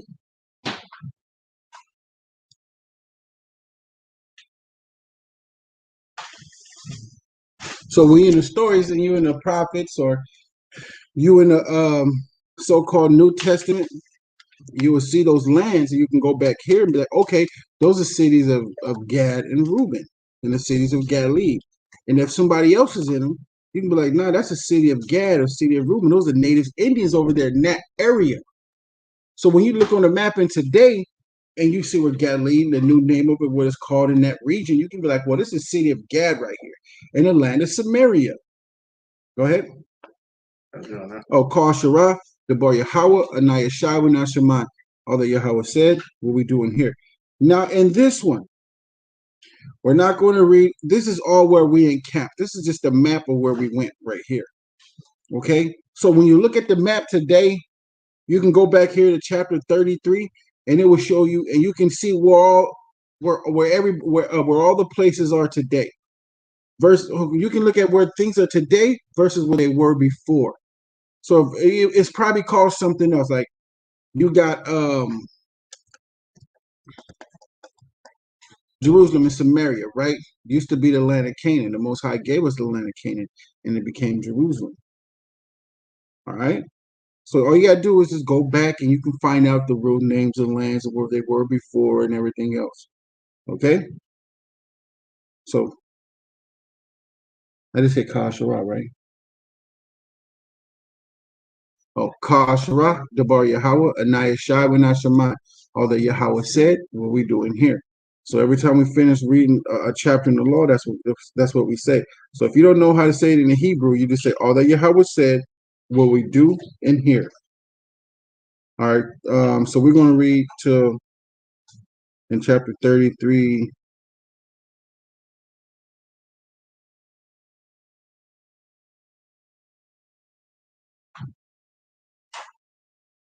To verse 4. And we'll pick back up at 50. Numbers chapter 33, verse 1. These are the journeys of the children of Israel, which went forth out of the land of Egypt with their armies under the hand of Moses and Aaron. And Moses wrote their goings out according to the journeys by the commandment of the Lord. And these are the journeys according to their goings out. And they departed from Ramesses in the first month, on the 15th day of the first month. And on the morrow after the Passover, the children of Israel went out with an high hand in the sight of all the Egyptians. The Egyptians buried all their firstborn, which the Lord had smitten among them, upon their gods. Also the Lord executed judgments. Okay, so and then start going into where they went after Egypt until now. In the last place we went will be in verse 49 and everything else, and then we're going to end up at verse 50. Y'all can go back and read those geological locations if you want to. I don't see any point in reading them right now. Go ahead. Numbers 33, verse 50. And the Lord spake unto Moses, and in the plains of Moab by Jordan, near Jericho, saying, Speak unto the children of Israel, and say unto them, When ye are passed over Jordan into the land of Canaan, then ye shall drive out all the inhabitants of the land from before you, and destroy all their pictures. The pictures. I'm sorry. Pictures. No. This is very important. All right. Then you shall drive, in verse 52, then you shall drive out all the inhabitants of the land from before you, and destroy all their pictures, and destroy all their molten images, and quite pluck down all their high places. Why? So when you move into a neighborhood, right, where the Most High leads you, you and your family, everybody, buy every house beside you down the block and move them out of the way. Cross the street, no, move them. How you do that? You buy everything. Buy them out. Move them. Had a whole block for you and your family. You shut that block down. Y'all be able to have block parties and everything. Just your family. And nobody will sit there and complain. Your kids going down that block and everything else. Only y'all down that block. Ain't nobody gonna complain about nothing. All right, go ahead.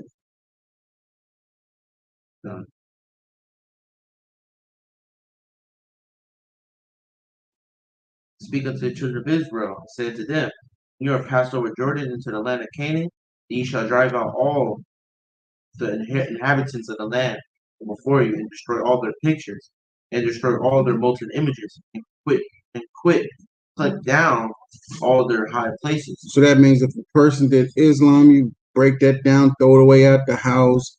That white boy Jesus Christ, break that down, throw it out the house.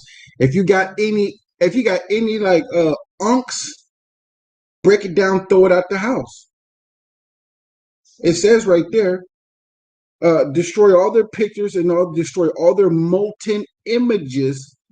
That's a molten image. You throw it away.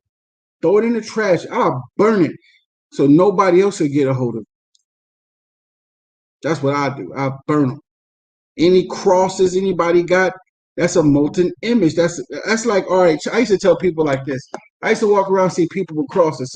Some people cross will have like that white boy Caesar Borgia on it, and some people will just have a cross without him on it. And I'll be like, okay, what if all right, check this out, Jake. No, I mean, check this out. Yeah. Check this out, Stuart. Okay. Let's say, Stuart, me and my son, we drew you, Stuart, right? And we drew you being on the cross because you was being killed. So we was over there by the cross. We was just drawing you up. Like, look at Stuart laughing at me. You know what I'm saying? Because he's on the cross. He just got nailed to the cross, right? And 2,000 years later, man, from us drawing that picture and drawing you on the cross, right? And everybody's wearing it now. And everybody knows Stuart that is on that cross. Are we honoring you or are we mocking you? We've mocked you. That's all it is a mocking. You're mocking Hamashiach Yahushua, who you ignorantly call Jesus Christ. That's what you're doing. Mocking. Go ahead, Bon. Verse 53. And ye shall dispossess the inhabitants of the land, and dwell therein. For I have given you the land to possess it. Okay. And ye shall divide the land by lot for an inheritance among your families. And to the Mo ye shall give the more inheritance, and to the fewer ye shall give the less inheritance. Every man's inheritance shall be in the place where his lot falleth, right, according to the tribes of your fathers. Right. You shall inherit. But ye will not drive out the inhabitants of the land from before you. Then it shall come to pass that those which ye let remain of them shall be the prickles in your eyes. So those women, the women that the men let live, want to be pricks in our eyes. Go ahead. And thorns in your sides, and shall vex you in the land wherein ye dwell. Moreover, it shall come to pass that I shall do unto you as I thought to do unto them. So if your kids or cousins messing with these heathen people outside the nation, they're going to be pricks and thorns in your butt because you allow it. The Most High don't like these other nations. So don't allow your family to be with them and everything else. The Most High don't like them. He said they're going to be thorns and pricks in your butt. They're going to get on your nerves, and you don't want that. I'd rather my people get on my nerves than another nation. All right, go ahead. Call Shara, Debar Yahweh, and Yahshua, and Shemai. All that Yahweh said, what we doing here. All right, let's go over to 34. Man, they got us reading a lot of chapters. Huh? Go ahead.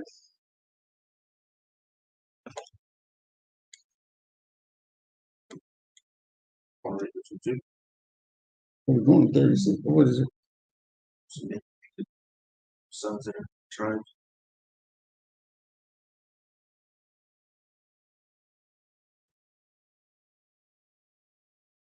Okay, yeah. This right here is his naming the borders of the land, and the names of the men which shall divide the land. It's just like when we just read over here, when we was going into the journeys of Israel, of Israel, our ancestors. This is just naming the man that the land was given to. So whenever you want to go back and you want to look at the geological locations, you can also go to chapter 33, chapter 34 as well. Let me write this down here.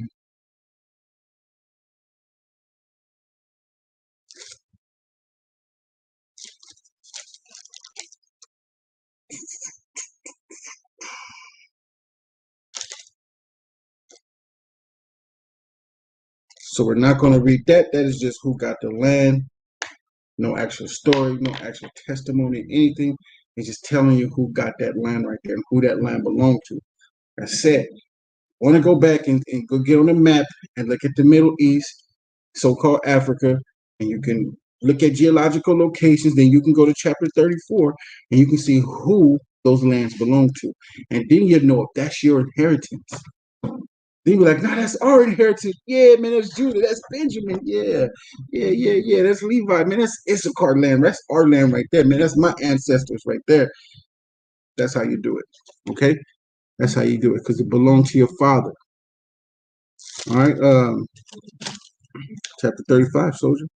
Go ahead. Numbers chapter 35, verse 1. The Lord spake unto Moses in the plains of Moab by Jordan, near Jericho, saying, Command the children of Israel that they give unto the Levites of the inheritance of their possession cities to dwell in, and ye shall give also unto the Levites suburbs for the cities round about them. To this, the Levites didn't have an inheritance of land like we did. Like in 34, when you read 34, whoever got land, Levites didn't get none of the land.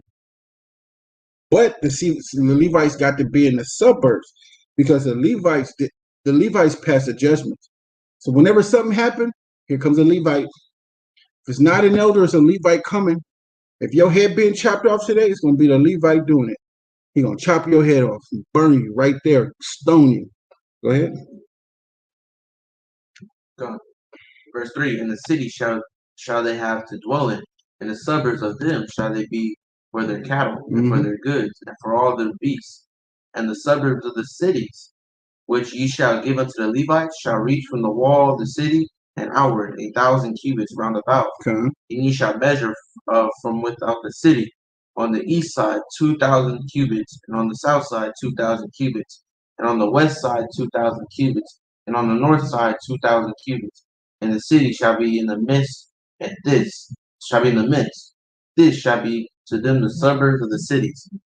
And among the cities which ye shall give unto the Levites, there shall be 6 cities for refuge, which ye shall appoint for the manslayer, and he may flee thither. And unto them ye shall add 42 cities. So all the cities which ye shall give to the Levites shall be 48 cities. Them shall ye give with their suburbs. And the cities which ye shall give shall be of the possession of the children of Israel. Okay. From them that have many ye shall give many, but from them that have few ye shall give few.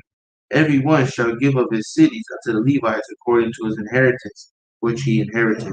Okay. So whatever you inherit, whatever land you inherit, that Levi has an inheritance part of your inheritance to be over there, because that's who's going to judge. Go ahead. And the Lord spake unto Moses, saying, Speak unto the children of Israel, say to them, When ye be come over Jordan into the land of Canaan, then ye shall appoint you cities to be cities of refuge for you, and that the slayer may flee thither which killeth any person, at unawares. And they shall be unto you cities or refuge from the avenger, that the manslayer die not, until he stand before the congregation in judgment. And of these cities which ye shall give, 6 cities shall ye have for refuge. Ye shall give 3 cities on this side Jordan, and 3 cities shall ye give in the land of Canaan, which shall be cities of refuge. These 6 cities shall be a refuge both for the children of Israel and for the stranger and for the sojourner among them, that they This stranger and the sojourner is an Israelite. Like if I'm in the land of Judea, and you got Issachar coming from the land of Samaria over here, he's a stranger. He's a sojourner. He's coming from a different land over here than mine. Go ahead. Every one that killeth any person unawares may flee thither. And if he smite him with an instrument of iron, so that he die, he is a murderer, and a murderer shall surely be put to death. And if he smite him with throwing a stone wherewith he may die, and he die, he is a murderer. So what is this a law going in on? The murderer shall surely be put to death. Huh? What laws is going on? Tell the people. This law is going on if someone murders someone. This is the avenger of what? Right now, it's talking about that the 6 lands. I'm sorry. Land of refuge. Yeah, the 6 lands of refuge. There you go. That's what I was looking for. So go ahead. This is the 6th land of refuge. So when you get land, you got to have a land of refuge. Go ahead. Book, chapter, verse. Numbers chapter 35, verse 16. And if he smite him with an instrument of iron, so that he die, he is a murderer. The murderer shall surely be put to death. If he smite him with throwing a stone, wherewith he may die, and he die, he is a murderer, and a murderer shall surely be put to death. And whenever you want to understand how to judge people when it comes to murder or kill, because you can kill somebody, and kill is not murder. If a man sleeps with my wife and I kill you, that's just. That's a just kill. Them both right there, the Most High said they both shall die. It's a just kill. That's not murder. All right. But if a man slept with my a wife and I saw another man come from behind the house, but he was actually behind there getting this football that went over the gate. And I know my woman been cheating on me or something, and I go over there and kill him, and I didn't get any inquisition. You can't just go up. Like if I caught them in bed, it's a different story. I caught them, walked in the room, they was in there doing it nasty. But if I went to my phone and saw a man that my wife been talking to, that's still fornication. That's still adultery. You know? That's fornication, man. It's still, because another one, a woman not supposed to be talking to no other man. She not supposed to be having no man in her phone and nothing like that. She's supposed to got rid of them. That's just too much attention for her. Go ahead. Verse 18. Or if he smite him with an hand weapon of wood, wherewith he may die, and he die, he is a murderer. The murderer shall surely be put to death. Okay. The revenger of blood himself shall slay the murderer when he meeteth him, and he shall slay him. But if he thrust him of hatred, or hurl at him by laying of weight that he die, or in an enmity smite him with his hand. So now it's being explained the revenger of blood. Go ahead. Or in enmity he smite him with his hand, and he die, he that smote him shall surely be put to death. For he is a murderer. The revenger of blood shall slay the murderer when he meeteth him. So the revenger of blood can't go looking for him. If somebody killed your brother, you can't go looking for him. You can't do that. That is against the law. You cannot go looking for that man. If that man is guilty, the Most High will cause him to land right in your hands. Go ahead. But if he thrusts him suddenly without enmity, or if cast upon him anything without laying of weight, or with any stone wherewith a man may die, seeing him not, and cast it upon him, that he die, and was not his enemy, neither saw his harm, then the congregation shall judge between the slayer and the revenger of blood according to these judgments. And the congregation shall deliver the slayer out of the hand of the revenger of blood, and the congregation shall restore him to the city of his refuge. whither he was fled, and he shall abide in it unto the death of the high priest, which was anointed with the holy oil.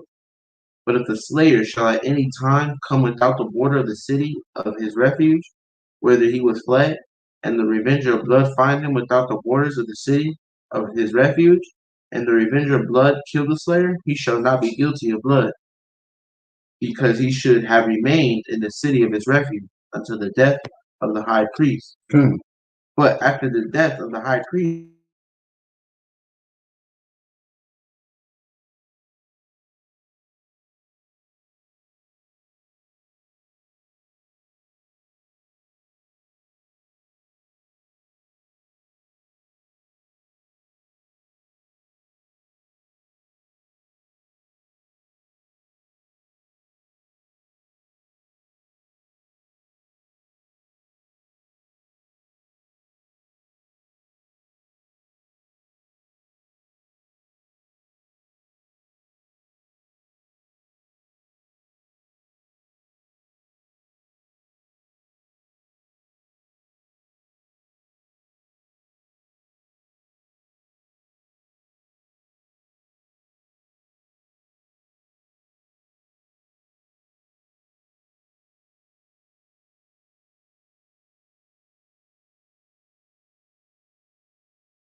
all right, so this is Numbers chapter 35, verse 28. Because he should have remained in the city of refuge until the death of the high priest.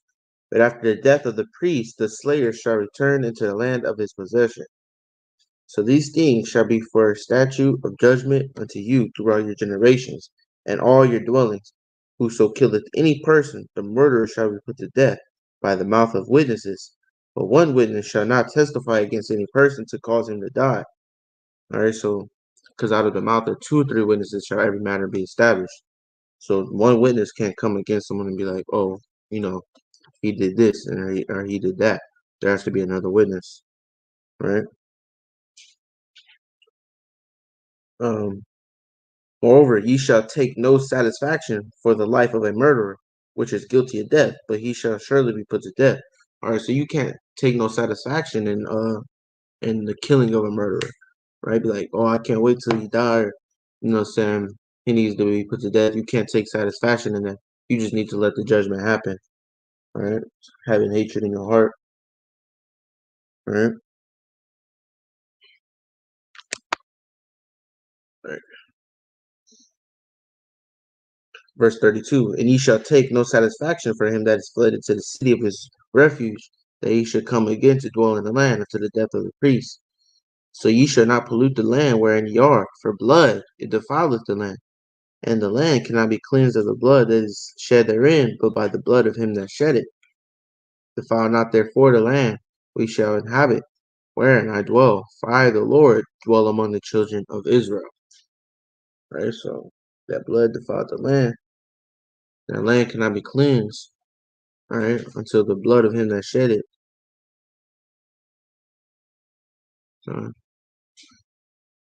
Yep, that's right. Numbers chapter 36, verse Kosh Rod Dabar Yahweh and I Shawan Shemai. All Yahweh said what we're doing here. All right. This is Numbers chapter 36 and verse 1.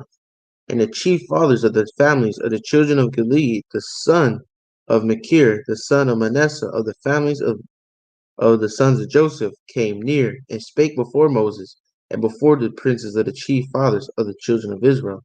And they said, the Lord commanded my Lord, right? And they said, the Lord commanded my Lord to give the land for an inheritance by lot to the children of Israel, right?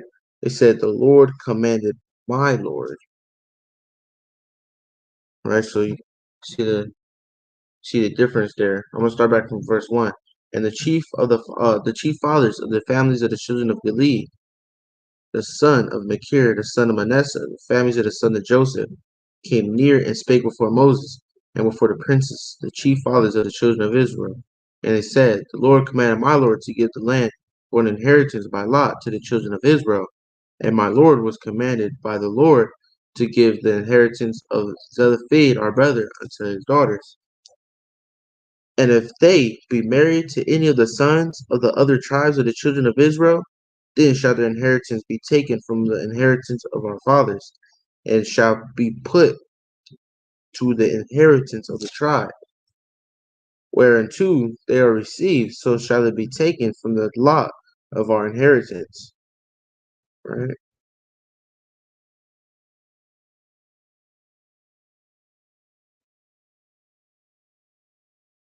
Verse 4.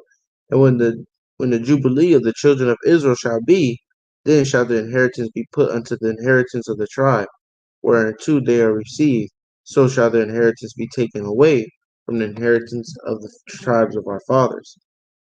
And Moses commanded the children of Israel according to the word of the Lord, saying, the tribe of the sons of Joseph has, has said well, this is the thing which the Lord doeth command concerning the daughters of Zelophehad, saying, let them marry to whom they think best, only to the family of the tribe of their fathers shall they marry. So shall not the inheritance of the children of Israel remove from the tribe to tribe. For every one of the children of Israel shall keep himself to the inheritance of the tribe of his fathers.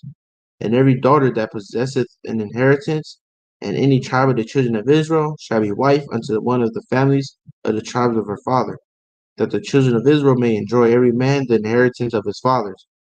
Right? So what they want to do, what they was trying to do here is just trying to have every, try to keep, the women and the men of the same tribe together, so that because her father had died. If we go back to last week, her father had died and she didn't have any brothers, so the inheritance had to be given to her. So now she wants to marry. So then they told her, you should marry of your tribe, right? Whatever tribe you are, you should marry unto them, so that the inheritance keeps going with them, right? Because her father died and she didn't have no brothers. All right, it was just her. All right, verse 9. Neither shall the inheritance remove from one tribe to another tribe, but every one of the tribes of the children of Israel shall keep himself to his own inheritance. Even as the Lord commanded Moses, so did the daughters of Zelophehad. For Malah, Tezrah, and Hogalah, and Makah, and Noah, and the daughters of Zelophehad were married unto their father's brother's sons. And they were married into the families of the sons of Manasseh and the sons of Joseph, and their inheritance remained of the tribe of the family of their father. These are the commandments and the judgments which the Lord commanded by the hand of Moses to the children of Israel in the plains of Moab by Jordan near Jericho. All right, call Sharad, the Bari Yahweh, Nashau, and Ashmai, all that Yahweh has said, what we do, and what we hear. So now we're going to go into the prophets. We're going to take our 10-minute break.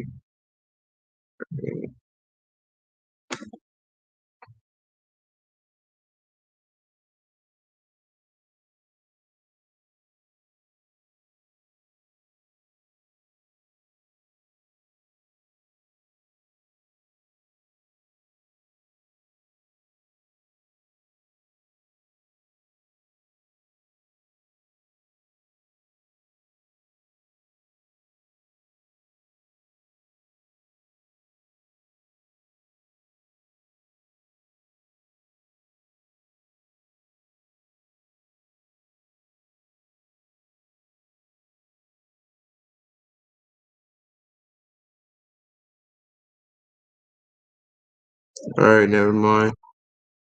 We're not doing no 10-minute break.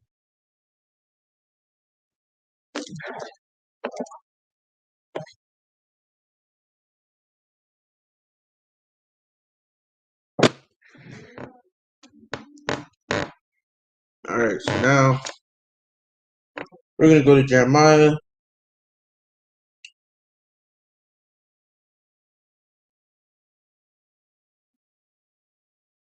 Well, Jeremiah chapter 2, verse 4 to 28.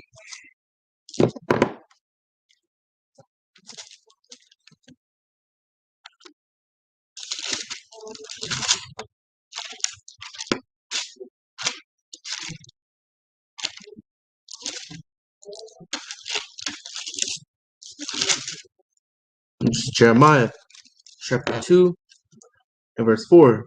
Hear ye the word of the Lord, O house of Jacob, and all the families of the house of Israel. Thus saith the Lord, what iniquity have your fathers found in me, that are gone far from me, and have walked after vanity, and are become vain?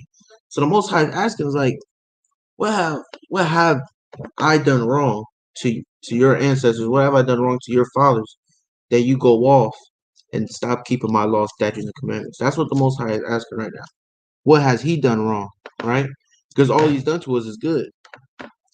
Neither said they, where is the Lord that brought us up out of the land of Egypt, that led us through the wilderness, through a land of deserts and of pits, through a land of drought and of the shadow of death, through a land that no man passed through, and where no man dwelt, right? We don't even recognize that the Most High has done all this for us. He brought us into all these lands, into, through all these obstacles, right? Verse 7, and I brought you into a plentiful country to eat the fruit thereof and the goodness thereof. But when ye had entered, ye defiled my land and made mine heritage an abomination. Right? So Most High has done all this, but when we got into the land that he brought us to eat fruitfully, right, on land full of milk and honey, all right, we went off and we defiled the land, right? And we started going on. We committed idolatry, or we committed fornication, right? The verse 8, and the priest said not, where is the Lord?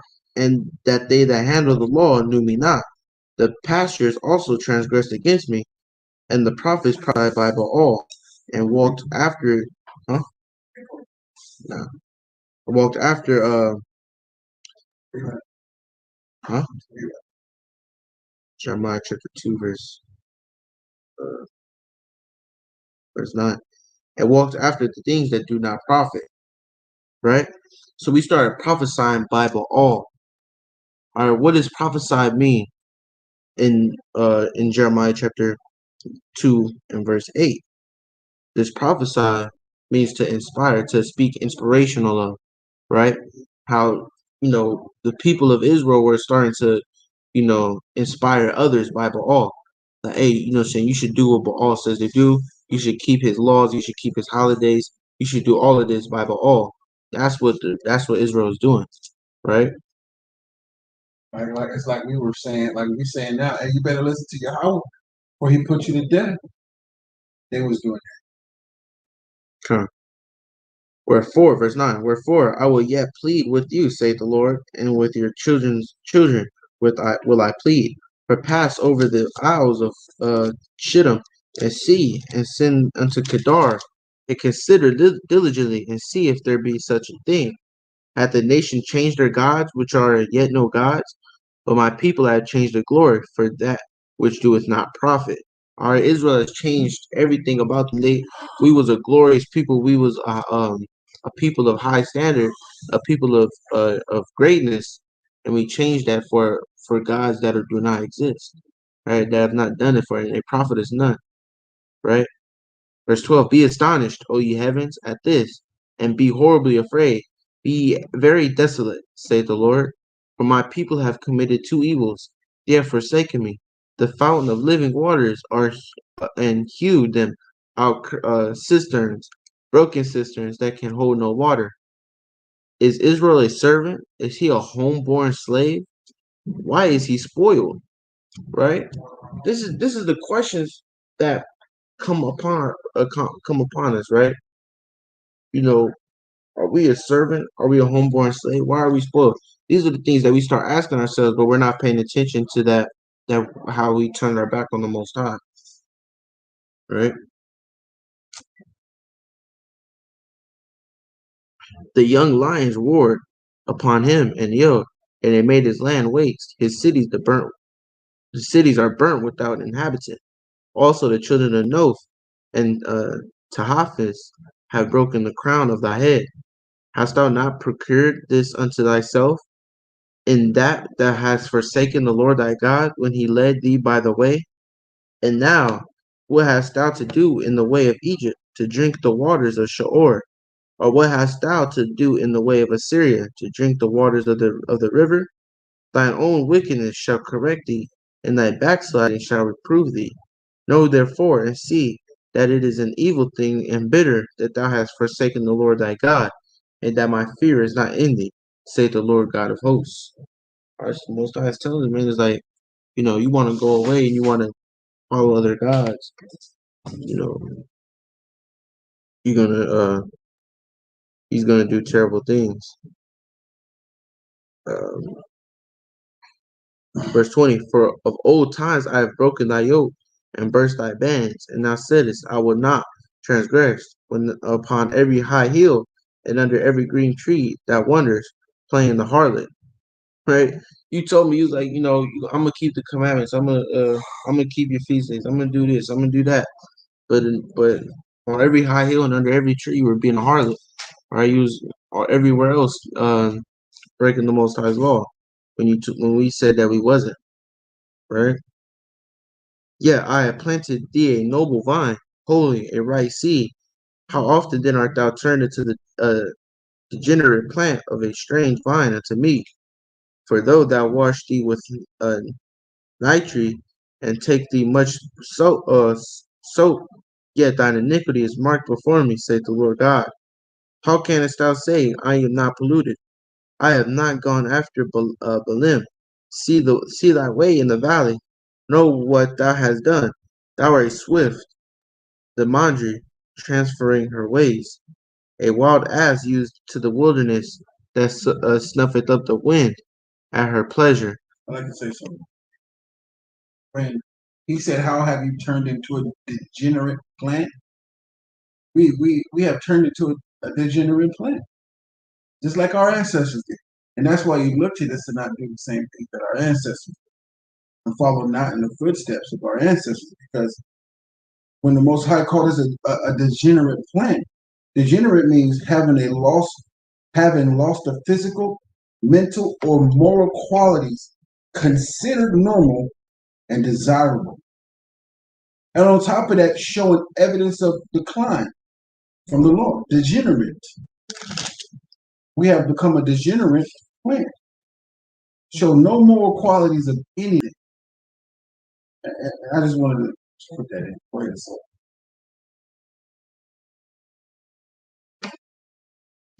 So now we go to chapter 3 and verse 4. This is Jeremiah chapter 3, verse 4. Wilt thou not from this time cry unto me, my father, thou art a guide of my youth? We go to chapter 4, verse 1 to 2. This is Jeremiah chapter 4, verse 1. If thou wilt return, O Israel, saith the Lord, return unto me. And if thou wilt put away thine abominations out of my sight, then shalt thou not remove. And thou shalt swear, the Lord liveth, in truth and judgment and in righteousness. And the nations shall bless themselves in him, and in him shall they glory. All right, so we're supposed to put away all wickedness and come back to the Most High God. Right.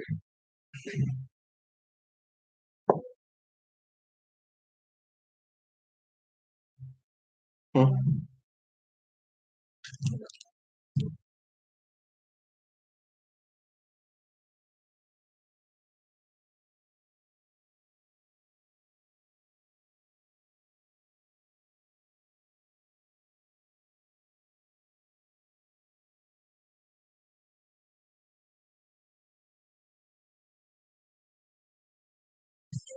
Shalom, everybody. I had a little emergency.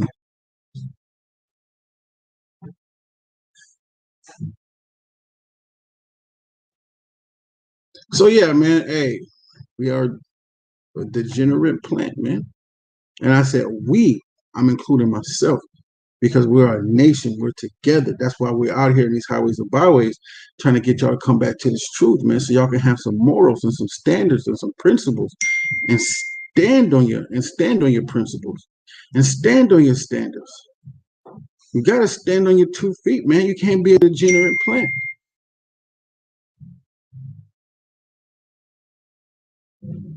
All right. So where we going next, Bob?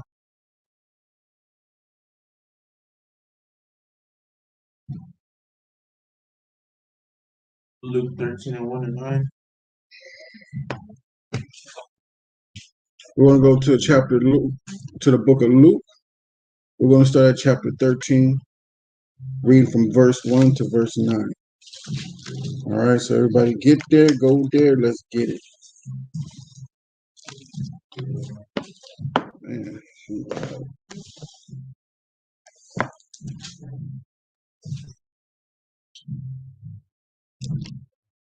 So, yeah. Man, that's loud, man. What's it doing? You want to hear this in here.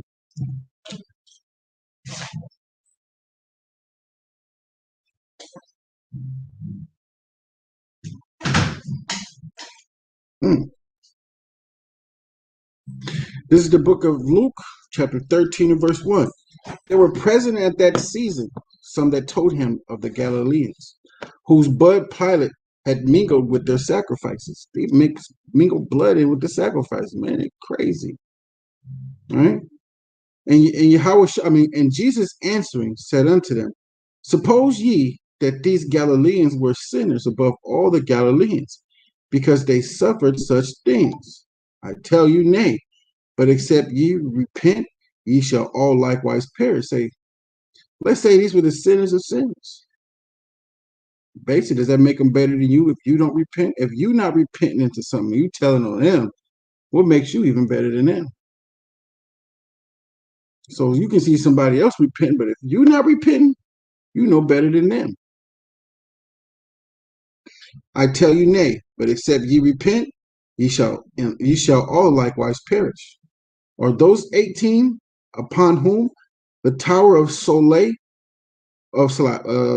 I tell you, nay, but except ye repent, ye shall all likewise perish. Or those 18 upon whom the tower of Siloam fell and slew them. Think ye that ye were sinners above all men that dwelt in Jerusalem? I tell you, nay, but except ye repent, ye shall all likewise perish. He spake also in this parable. A certain man had a fig tree planted in his vineyard, and he came and sought fruit thereon, and found none. And said he unto the dresser of his vineyard, behold, these 3 years I come seeking fruit on this fig tree, and find none. Cut it down. Why it cumbereth in the ground?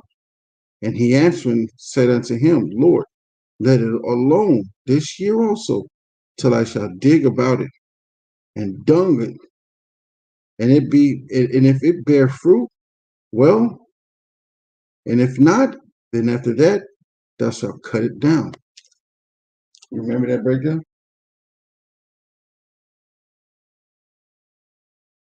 The parable of the fig tree? Yeah, bro, when the whole shop was some figs and a fig tree corner, and he's gonna say like the fig tree's gonna be dead, it's not gonna blossom, some stuff like that. Cycle see the next thing it's all dead, and they go with that one. Oh, I don't think so, but I know. so what does it say? Let's see, soldiers in Akbar, y'all get this parable.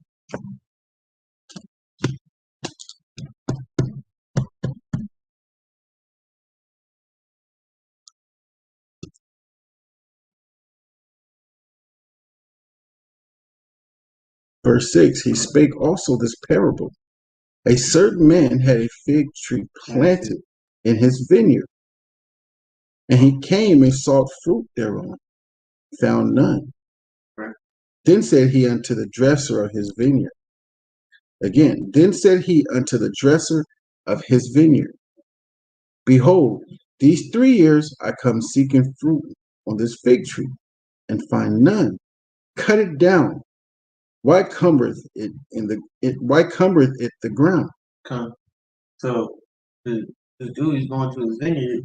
He's like, I'm saying, you going to his vineyard to get some fruit, right?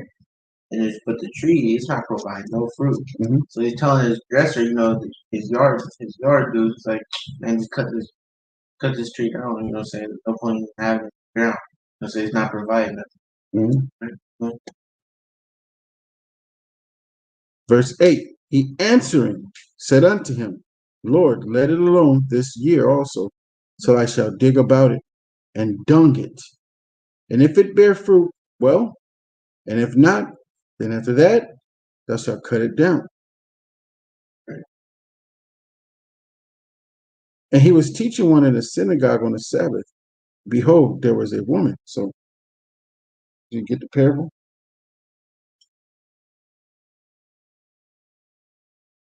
I know I broke it down before.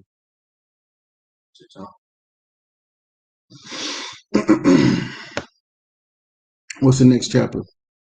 Huh? We just gonna have to do a separate breakdown for them like this. We ain't finna give them half the breakdown. We might as well give them the full breakdown. This is just going in on a little bit.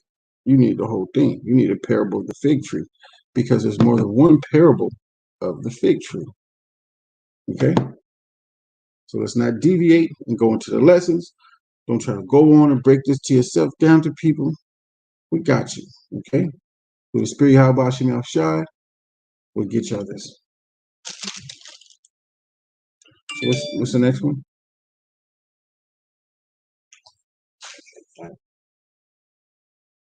Because you don't want to be presumptuous on no prophecy at all, no parable. You don't want to give nobody half of anything. You want to give them the full thing. So let us study the parable, get it together, and break everything down.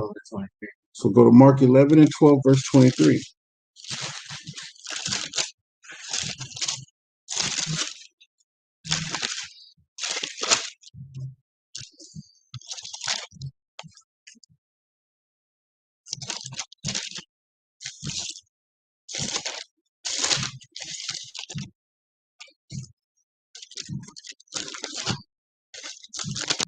Mm-hmm.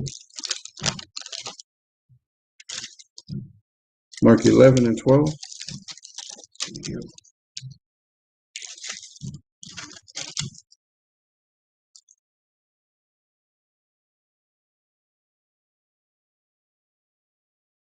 Go ahead, Janat. Mark chapter 11, verse 12. And on the morrow, when they were come from Bethany, he was hungry. And seeing a fig tree far off, having leaves, he came, if haply he might find anything thereon. And when he came, he found nothing. And when he but came leaves. to it, Huh? and when he came to it, Starting cool. Verse 13. And seeing a fig tree far off, having leaves, he came, if haply he might find anything thereon. And when he came to it, he found nothing but leaves, for the time of figs was not yet. And Jesus answered and said unto it, no man eat fruit of these hereafter forever. And the disciples heard it. And they came to Jerusalem, and Jesus went into the temple and began to cast out them that sold and brought in the temple, and overthrew the tables of the money exchangers, and the seats of them that sold doves, and would not suffer that any man should carry any vessel through the temple. And he taught, saying unto them, is it written, my house shall be called of all the nations the house of prayer? But ye have made it a den of thieves. And the scribes and the chief priests heard it, and saw how they might destroy him, for they feared him, because all the people was astonished at his doctrine. And when even was come, he went out of the city. And in the morning, as they passed by, he saw the fig tree dried up from the roots. And Peter, calling to remembrance, said unto him, Master, behold, the fig tree which thou curedest is withered away. And Jesus answered and said unto them, have faith in God. For verily I say unto you, that whosoever shall say unto this mountain, be removed, and be thou cast into the sea, and shall not doubt in his heart, but shall believe that those things which he saith shall come to pass, he shall have whatsoever he saith. we're not going to break down the fig tree. We're going to get that to you in a different breakdown. All right? Was that it? So what we're gonna do is we're gonna get to the prayers. So everybody give us like 10 minutes, and we're gonna get these prayers going. And so we'll be back at 4:37. Give us 10 minutes, and we'll start prayers. That way you can get everybody together, get the kids together, and everybody can find the east, and we start praying. Right back.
Shalom, shalom. So we about to get to these prayers.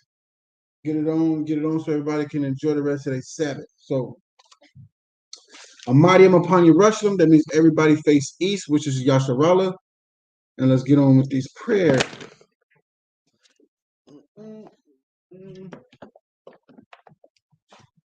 Which we will be doing in the English, Hebrew, and Spanish.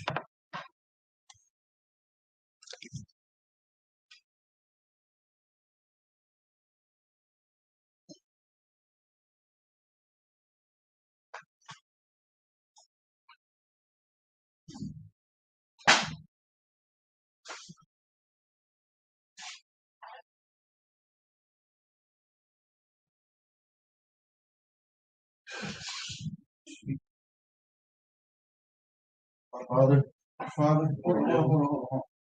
This prayer, the Abanawa prayer, found in the book of Matthew, chapter 6, verse 9 to 13. Okay? Our Father, draw near to heaven, hallowed be thy name, hallowed be thy name, that will be done, that will be done here on earth, heaven, as it is in heaven. Today, give bread of day. Us our debt, forgive and forgive our debtors. Lead us not into temptation, for us, you, thy kingdom, power, and the power, and the glory, and the glory forever and ever. Now I will be saying it in the Hebrew. If you said it in English, I will say it in English. I will now. I will Shabbat Shemayim, Shabbat Shabbat Shabbat Shabbat Zaga, so I got shot, shot, that, I got Ashimaya, now, oh, Salakia, Salakia, Salakia, Salakia, now, inside one for all, China, China, I got Allah,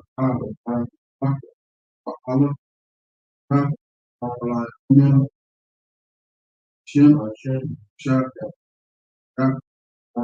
on Spanish.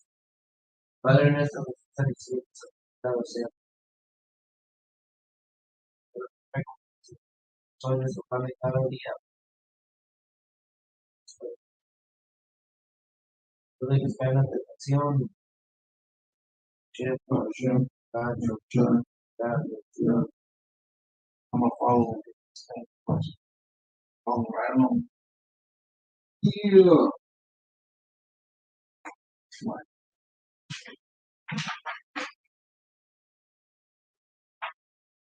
All right, this is the Asherah. I'll have to repeat this. Blessed are they that dwell in thy house. They will still be praising God. Happy is that people that is in such a great day. Happy is that people whose Alahai is Yahweh. I will extol thee, my Alahai, O King. I will bless thy name forever. Every day will I bless thee. I will praise thy name forever and ever. Great is Yahweh, greatly to be praised, and his greatness is unsearchable. One generation shall praise thy works to another, shall declare thy mighty acts. I will speak of the glorious honor of thy majesty and of thy wondrous works. And men shall speak of thy terrible acts, and I will declare thy greatness. They shall abundantly utter the memory of thy good, shall sing of thy righteousness. Yahweh is gracious, slow to anger, great mercy. Yahweh is good to all, his tender mercies over all his. All thy works shall praise thee, O Yahweh, and thy saints shall bless thee. They shall speak of the glory of thy kingdom and talk of thy power, to make known to the sons of men his mighty acts, and the glorious majesty. Thy kingdom is an everlasting kingdom, and thy dominion is throughout all generations. Yahweh upholdeth all that fall, and raiseth up all those that be bowed down. Bow down. The eyes of all wait upon thee. Thou givest them their meat cease. Thou openest thy hand, satisfy the desire of every living thing. Yahweh is righteous in all his ways, holy in all his works.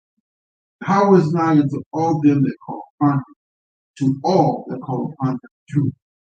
He will fulfill the desire of them that fear. He also will hear the cry. Say, Yahweh preserveth all them that love him, but all the wicked will he destroy. My mouth shall speak of the praises of Yahweh, and let all flesh bless his name forever and ever.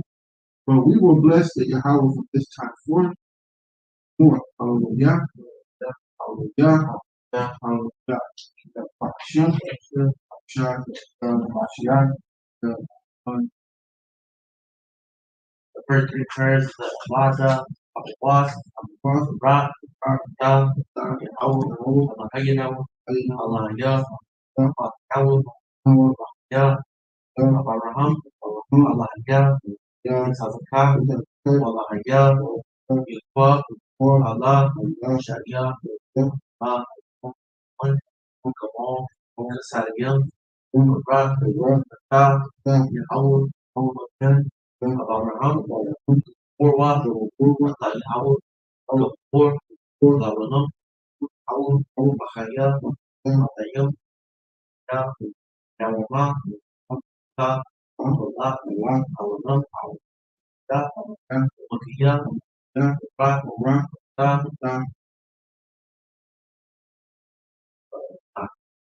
Yahweh, Allah, Yahweh, our fathers, our Abraham, our Isaac, our Jacob, mighty power, high power, shows mercy, shows you, Yahweh, children of Abraham, Almighty Yahweh, forever, Yahweh, who receives the dead, who is comparable to you, King of eternity, who calls death, of his life. Listen you, Yahweh, life to the dead. Holy Yahweh, name is holy, and the Holy One, every day they brings you forever. Listen you, Yahweh, Yahweh is full of power. Shem, Shah,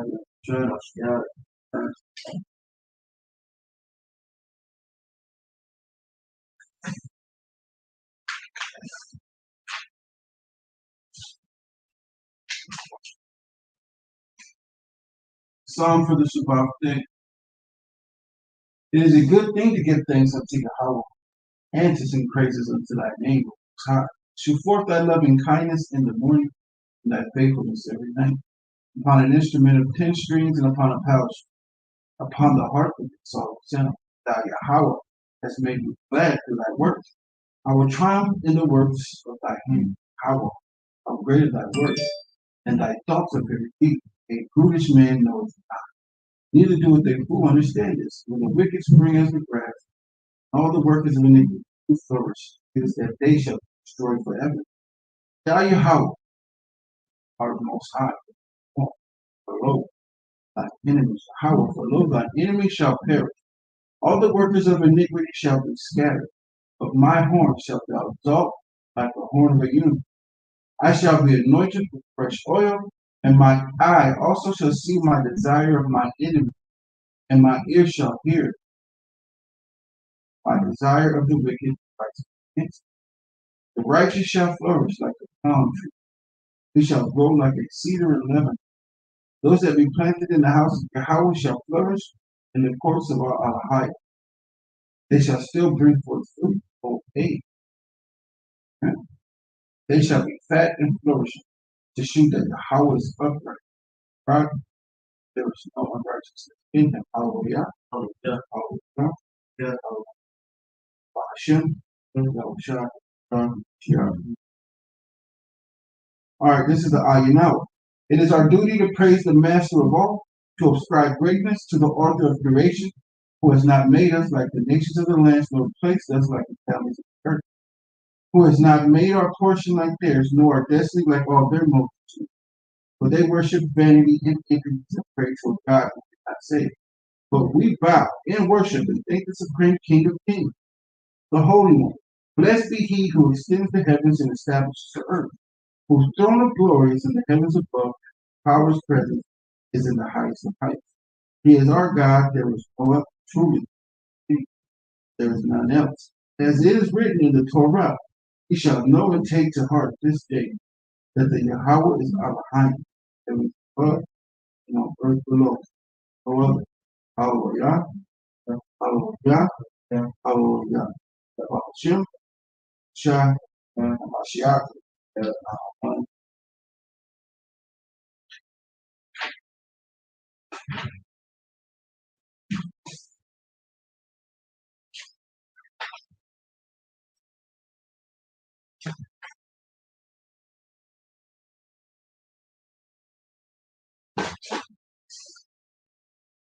Shalom.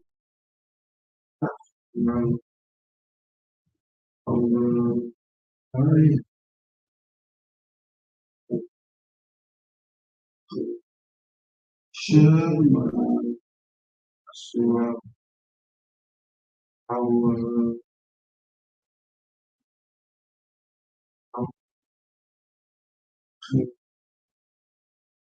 Shema, Shema Yahweh, Allah Yahweh Yahweh.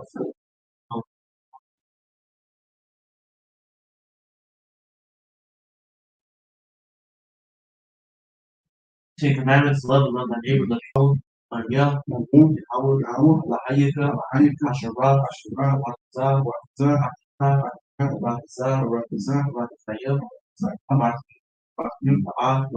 Ayat, Ayat,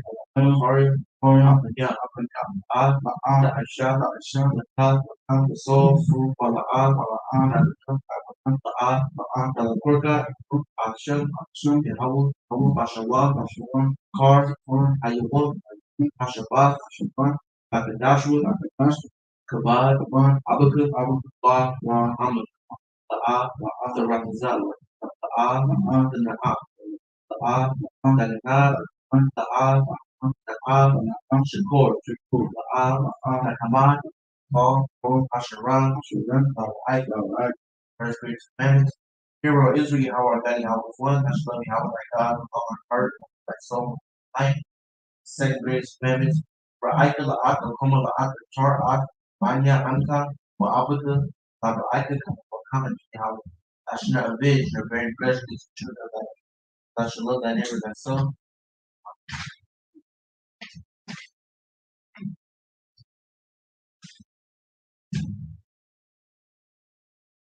Chapter 1, Hasha'ah, Memorial of the Woman. Now, when Yahushua was in bed in the house of Simon the leper, there came unto him a woman having an alabaster box prepared for appointment, and poured it on his head as he sat at meat. But when his disciples saw it, they had indignation, saying, to what purpose is this waste? For this ointment might have been sold for 300 1 year's wages, and given to the poor. When Yahushua understood it, he said unto them, why trouble ye the woman? For she hath wrought a good work upon me. For ye have the poor always with you, but me ye have not always. For in that she hath poured this ointment on my body, she did it for my burial. Verily I say unto you, wheresoever this gospel shall be preached in the whole world, there shall also this, that this woman hath done, told for a memorial of her. Hallelujah, hallelujah, hallelujah, hallelujah. Hashem, Hashem, Hashem, Hashem, Hashem, Hashem.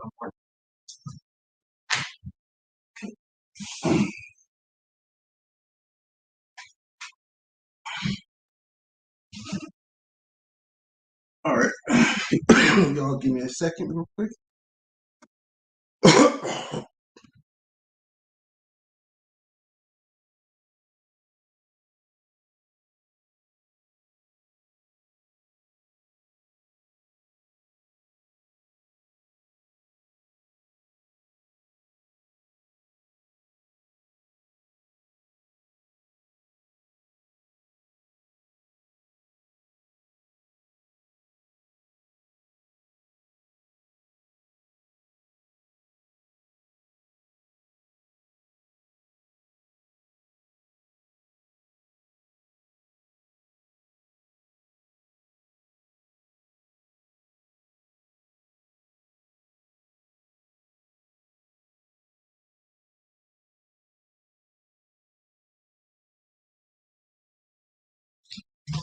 All right, y'all. Throw out a man for y'all hanging in with us, joining us, and right now we can have Q&A. So if anybody got any questions, ask anything you want to ask. Type it in the chat.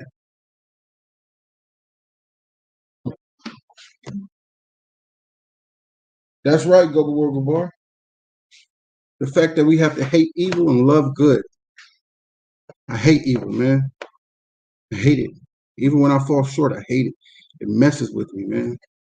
It just messes with my head, and I'll be thinking about it for a while, man. It messes with you. Just hate evil, you know.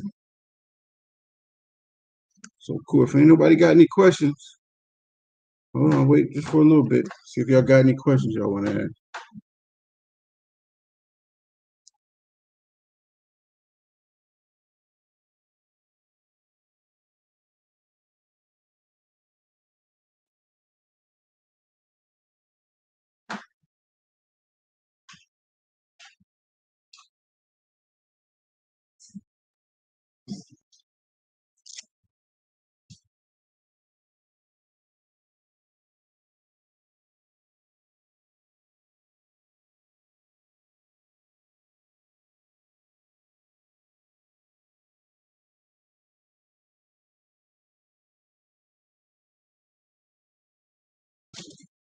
So that's what's up. Hey, everybody, enjoy your day, enjoy your Sabbath.